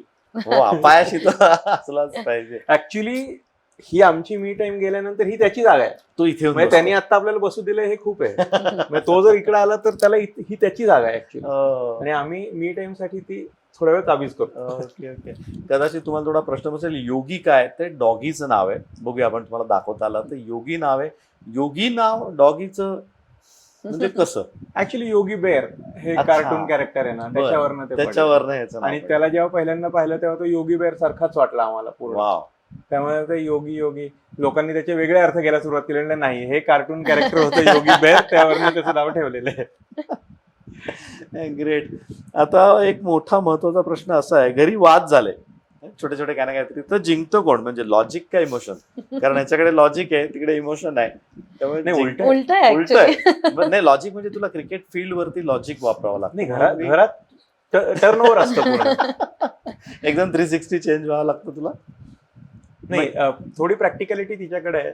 मी कित्येक वेळा इम्पल्सिव्ह घरात, आहा. बाहेर नाही, हा. पण घरात माझे निर्णय थोडे इम्पल्सिव्ह असतात. म्हणजे शॉपिंगच्या बाबतीत असो किंवा एखादी गोष्ट घरात करायची आहे म्हणल्या त्या पाहिजे म्हणजे थोडा- पाहिजेच असं. हा, आणि त्या बाबतीत माझा पेशन्स कमी असतो. हा. वेरेज तिला थोडा तो कंट्रोल आहे की नाही, आता ह्याची खरंच गरज आहे का, हे प्रॅक्टिकली गरजेचं आहे का, मग आता तुला का तू एवढा ह्याच्या मागे लागलायस. मग ते वाद होतात आमचे. आता शॉपिंगच्या बाबतीत कित्येक वेळा ऐकलं जात नाही, पण उलटं. बऱ्याचशा गोष्टींमध्ये ऐकलं जातं की नंतर रिअलाइज होतं ते. ग्रेट. बरोबर आहे. अगदी. नाही, बरेचदा उलट असतं, कारण शॉपिंग हा लेडी स्पेशल असा हे मानला जातो, पण आमच्याकडे उलट आहे. त्याला कंट्रोल करणं हे बरेचदा गरजेचं उलटं आहे, असतं. खरंच आहे. हो. तू आणि मी बरोबर आहे या बाबतीत. माझी बायको ऐकत असेल, म्हणाली यस बरोबर आहे, काही यांना हवं तर घ्यायचं की घ्यायचं बस, आणि उद्या विषय झालं नाही. पाहिजे ते. हा, मग ते लगेच पाहिजे. ग्रेट. पण एक दुसरी गोष्ट म्हणजे मला तुझ्यासाठी खास हा प्रश्न आहे, कारण बऱ्याच लोकांना माहिती नाही की तू पौरत्य करतेस. म्हणजे तू पूजा अर्चा सगळं गोष्टी जे गुरुजी करतात ते एक फिमेलकडनं आपण अपेक्षा इतके दिवस करत नव्हतं, पण तू चांगल्या प्रकारे ते निभावतेस. तू एक मोठा तो धडाडीचा निर्णय घेतला होतास, तर त्याच्यावरती तू कशी आलीस की तुला पौरोहित्य करायचंय? ऍक्च्युली आम्ही निषादची जेव्हा मुंज केली तेव्हा बऱ्याचशा गोष्टी ज्या होत्या त्या काही काही पटत होत्या, काही पटत नव्हत्या. आणि त्याला स्वतःला खूप प्रश्न होते की हे का करायचंय, कशासाठी करायचंय. आणि त्यातनं मला मग ज्ञानप्रबोधिनीचा एक हे दिसला की हे काल सुसंगत आहे, आजच्या काळाला ज्या रेलेव्हंट आहेत गोष्टी त्या पद्धतीने केलं जातं, आणि कुठेतरी ती काळाची गरज आहे. म्हणजे लोक आता ज्या साठी या सगळ्याकडून दूर पळतायत किंवा मग अगदीच अंधश्रद्धेपोटी या सगळ्या गोष्टी केल्या जातात, तर त्या दोन्ही न होता त्यातला आपला जो सायंटिफिक बेस आहे तो जाणून घेऊन हे करणं गरजेचं आहे. यासाठी म्हणून मी खरं तर तिकडे प्रबोधिनीकडे वळले, आणि एकदा प्रबोधिनीकडे गेलेला माणूस तिथेच कायमचा रमतो. अगदी त्याच्यामुळे खरी गोष्ट आहे. म्हणून मग आता Perfect. सध्या तेच चालू आहे. आणि पण I'm happy. ह्याच्या मागचं कारण असं म्हणूयात की ते करतोय ते का करतोय, नक्कीच. म्हणजे लॉजिक हो, जास्त हो. तू वापरतेस हो, त्यामध्ये. हो. आणि आहेच आहे. म्हणजे आपल्या कुठल्याही गोष्टी, जसं सुरुवातीला आपण आचमन आणि या सगळ्या हो, गोष्टी हो. म्हणल्या, त्यामध्ये सुद्धा सायंटिफिक रिझन आहे, Reason आहे. लॉजिकल रिझन्स आहेत. फक्त ते योग्य त्या पद्धतीने पोहोचवले जात नाहीत, म्हणून मग लोकांना त्याचं कारण पटत नाही किंवा ते हास्यास्पद वाटतात गोष्टी. पण सगळ्या मागे अतिशय महत्वाचं कारण आहे, आणि हे कारण पोचवणं हेच पुरोहिताचं, म्हणजे समाजाला दिशा दाखवणं हेच पुरोहिताचं मेन कारण आहे. किंवा त्या शब्दाचा अर्थही तोच आहे. अगदी त्या बरोबर. पद्धतीने करणं म्हणजे लोकांना पटतंय आणि ते अप्रिशिएट करतात. त्याच्यामुळे मग खूप करता- लोकांना आता आजकाल हो. सगळ्यांचा कल तिथेच जास्त नक्कीच. हो, वाढलेला आहे. हो, अगदी. खूप आणि लोकं त्यातही स्त्री पौरोहित्यालाही लोक अजूनही जास्त महत्त्व जास्त देतात. प्रिफर करतात. कारण तुमच्याकडे काटछाट नसते ना. हा. तुम्ही पूर्ण ए पासून झेड पर्यंत सगळ्या गोष्टी हळक्षज्ञ सुद्धा त्यात येतं, हो, सगळं आणि येतं. म्हणजे तेवढ्या वेळात सुटसुटीतपणे त्या केल्या जातात, म्हणून व्यवस्थित मग ते सांगितलं जातं. आणि कार्यक्रमानंतर ही सुद्धा मला कित्येक वेळा सांगते की हिला ज्या प्रतिक्रिया येतात हम्म. की आम्हाला आज समजलं की हे even का साध्या करतोय? सत्यनारायण पूजेत सुद्धा हा जो भाग आहे हा. याचा अर्थ काय, वा. अर्थ समजणं हे महत्वाचं. नाही तर गुरुजी येऊन आपण पूजा करतो आणि कित्येक वेळा आपल्याला समजत नाही की आपण आता नक्की काय करतोय आणि कशासाठी करतोय. हम्म. यांच्या पद्धतीमध्ये सगळ्यांना ती क्लॅरिटी खूप असते की आता आपण जे करतोय हे आपण ते कशा कशासाठी करता करतोय, करतोय हे आवाहन करतोय, हे म्हणजे आपण नक्की काय हा. करतोय. आणि तुम्ही समजावून सांगता की आता आपण आणि- करणार आहोत हो ते ह्या कारणासाठी हे करणार आहोत. आणि माहिती असलं की मग लोकांचं अटेन्शनही तिथे असतं, फोकस असतो, त्यामुळे Involvement पूजा वाढते. मनापासून केल्या जातात. हम्म. उगाच करायचंय, सांगितलंय, बसवलंय असं नाही होत. अगदी खरी गोष्ट आहे, खूप मोठी गोष्ट आहे आणि अतिशय कामाची अशी गोष्ट आहे. तुला किती अभिमान वाटतो तुझी बायको असं काहीतरी वेगळं करते काम. प्रचंड. म्हणजे तुम्ही म्हणजे- दोघांनी एकमेक, कारण तू अंपायरिंग तूही वेगळं करतोय, ती पण पौरोत्य करते, तीही वेगळं करते. मी एक गोष्ट खूप प्रकर्षाने अशी नोटीस केली होती की कुठल्याही कौटुंबिक समारंभात असो किंवा गणपतीच्या दरम्यान असो, दिवाळीमध्ये असो, कुठल्याही पूजा अर्चे दरम्यान हिच्या सगळ्या आरत्या आणि सगळे मंत्र पाठ आहेत की म्हणजे मला ते कायम कौतुक असायचं की अरे कसं हिच्या एवढं लक्षात आहे, म्हणजे लहानपणापासून झालेले संस्कार असणार आहेत ते. बरोबर. मग मला स्वतःला विचारलं तर 1-2 आरत्यांच्या पलीकडे आलं की नाही मग तर आपण- बाकी नुसतं आपण फक्त काय नाही तर धक्का स्टार्ट, पहिला हा. शब्द आला किंवा पुढचे माहिती पण आहे. ह्यांना सगळं माहिती असायचं. आणि मला माहिती आहे की तिची वृत्ती अशी आहे की ती एखाद्या गोष्टीत पडली की ती ते 200% तिचं समाधान होईस्तोवर व्यवस्थित करणार. वा. त्यामुळे एखाद्या पूजेला गेली किंवा कार्यक्रमाला गेली तर ती मला कायम सांगते की मला आज अशी प्रतिक्रिया आली, आज फॉरेनर्स होते, त्यांच्या घरी मी हा कार्यक्रम केला, त्यांचं अशी रिॲक्शन होती. तर ते बघून असं वाटतं कौतुक की खरंच हिने असं एक अनकन्व्हेन्शनल फील्ड चूज केलंय. लोक मला म्हणतात की तू अनकन्व्हेन्शनल फील्ड चूज केलंयस, पण हिने पण तेच केलेलं वेगळं आहे. आहे, अतिशय वेगळं field आहे. आणि तिचं आता एंगेजमेंट जर बघितली तर तिला एकही दिवस फ्री मिळणं, म्हणजे मी सकाळी उठल्यावर आजकाल हिला पहिले विचारतो घरी आहेस का आज, आणि बरेच वेळा उत्तर नाहीच असतं नाहीच असतं. की आपला आज- विषय आज आला त्यावेळेस उद्या पूजा आहे, हा. आज हे आहे, म्हणलं आज सभा आहे. मी म्हणलं अगं बरं ठीक आहे. मग कित्येक वेळा असं होतं की अरे ही घरी का नाही थांबत एका दिवशी. पण हिचं जे काम आहे त्याचा व्याप खरंच म्हणजे खूप कौतुक मानलेलं. करण्यासारखाच आहे. वाव, आणि superb. तुम्ही ते काम चांगलं करत असल्याशिवाय पौरोहित्याचं मला तरी असं वाटतं की जर का पौरोहित्याला समोरचा माणूस असं त्यांना असं वाटलं की हा फक्त टिकिंग द बॉक्स साठी पौरोहित्य करतोय तर त्यांना कोणी तेवढं कौतुक appreciate होणार नाही नाही. करणार. खरी गोष्ट. पण जे व्यवस्थित करतात हम्म. त्यांनाच पुढे काम मिळत राहतं. आणि मला असं जाणवतं की ही तेवढं सिन्सिअरली करते म्हणून मग वाव. पण या काही गोष्टी मी याच्याकडनं शिकली की त्याचं जेव्हा तो मॅचला जाणार असतो तेव्हा त्याचं आधी जे प्रिपरेशन चालू असतं किंवा कुठल्याही कामाच्या आधी तो जो स्वतःसाठी तो वेळ देतो, प्रत्येक वेळेला त्याचा जो होमवर्क असतो त्या गोष्टी मला सुद्धा कळत न कळत, कारण मी अदरवाईज की ठीक आहे आलं केलं असं माझं बरेचदा असायचं, पण त्याचं नाही, प्रॉपर प्रिपरेशन आणि त्याप्रमाणे म्हणजे त्यामुळे मग परफॉर्मन्समध्ये खूप फरक पडतो. फरक पडतो. हे मलाही जाणवतं, त्याच्यामुळे मग त्या गोष्टी मी त्याच्याकडून शिकलेली आहे. गिव्ह म्हणजे अँड टेक दोघांकडनंही हो, हो. अतिशय चांगलं झालेलं आहे. वा, सुपर. असंच चालू राहू दे आयुष्यभर, अशी देवाचरणी माझी प्रार्थना असणार आहे. शेवटचा प्रश्न तुम्हाला दोघांकरता पण आहे की प्रवासात जाताना अशी कुठली गोष्ट आहे की तुम्ही विसरत नाही, ती पाहिजेच पाहिजे? ऍक्च्युली कुठली गोष्ट पाहिजे याच्यापेक्षा माझी विसरलेल्याचीच लिस्ट त्याची मोठी लिस्ट आहे का तुझी? म्हणजे प्रवासात न्यायच्या विसरतोस का प्रवासाला गेलास की तिथे विसरतोस? नाही, न्यायच्या विसरतो, अच्छा, मग घरीच राहतात. तिकडे विसरण्याचंही प्रमाण पण ते कमी आहे. कम्पॅरेटिव्हली कमी आहे. पण अशी एखादी टूर होत नाही की जिथं मी तिथं गेल्यावर मला कळलं नाही की अरे आता आज हे हे विसरलो. आपण घरनं आणलंच नाही. आणि if काही विसरलेलं नसेल तर मी स्वतःला सरप्राईज करतो की मी सगळं घेऊन आलोय व्यवस्थित. म्हणजे मी सगळं करून पाहिलंय, मी लिस्टवरनं पॅकिंग करून बघितलंय, मी टिक द पॅकिंग करून बघितलंय, सगळं करून बघितलंय, पण तिकडे गेल्यावर आठवतच काहीतरी की अरे हे आपलं ठरलं होतं आणि हे मी विसरलो. आणलं नाहीये. त्यामुळे कुठली एखादी गोष्ट नेसेसरीली न्यायची ह्याच्यापेक्षा काय विसरायचं नाही हे महत्वाचं आहे. आणि माझ्यासाठी सध्या विचारलं तर कॉफी मशीन आणि कॉफी हे घेऊन जाणं माझ्यासाठी खूप कॉफी मशीन कॅरी करतोस तू? छोटं ट्रॅव्हल कॉफी हो, मशीन पण असतं. स्टील बॅग मधनं. हो. माय गॉड. आणि आपली कॉफी आपण कॅरी करायची, हॉटेलमधली ते साशे ते आवडत नाही नाही चालत. ओ. आणि लगेजच्या बाबतीत he can carry anything, number of amount, किती मोठं बॅग्स त्या आरामात तो कुठे गेलं तर carry- इस्त्री हो. बिस्त्री सुद्धा आपली घेऊन हो जायची तो वगैरे. काहीही करू शकतो आणि इझिली कॅरी करतो. म्हणजे असं नाहीये की खूप हेवी लगेज आहे म्हणून मग कंटाळा आलाय किंवा हे नाही, तितक्याच याने तो सगळं कॅरी. पण माझं आणलंय म्हणजे मी माझं उचलणार. आणि मला फक्त एकच असतं की त्या सगळ्या गोष्टी परत घरी आण. धन्यवाद. तुमच्या दोघांचे खूप खूप आभार. मला माहिती आहे तुला जायचंय, तुला आम्ही तसंच थांबवलेलं आहे, जास्त वेळ घेत नाही तुझा, पण थँक्यू व्हेरी मच. घरी बोलवलंस आम्हाला आणि छान एवढी मुलाखत दिली. Sir thank you very much. म्हणजे तुझे पण खूप खूप आभार. Always welcome. थँक्यू. भेटूयात पुन्हा एकदा पुढच्या सेगमेंटमध्ये. यशस्वी प्लेअर होण्यासाठी लागते ती मेहनत, सातत्य आणि प्रामाणिकपणा. हीच मूल्य जपत रानडे रिअल्टर्स गेली 135 वर्ष बांधकाम क्षेत्रात आपली वेगळी ओळख निर्माण करत आहेत. आजच्या सिरीजमध्ये आपण भेटणार आहोत अशाच एका प्रेरणादायी चॅम्पियनला. Ranade realtors presents inspiring stories at home with champion.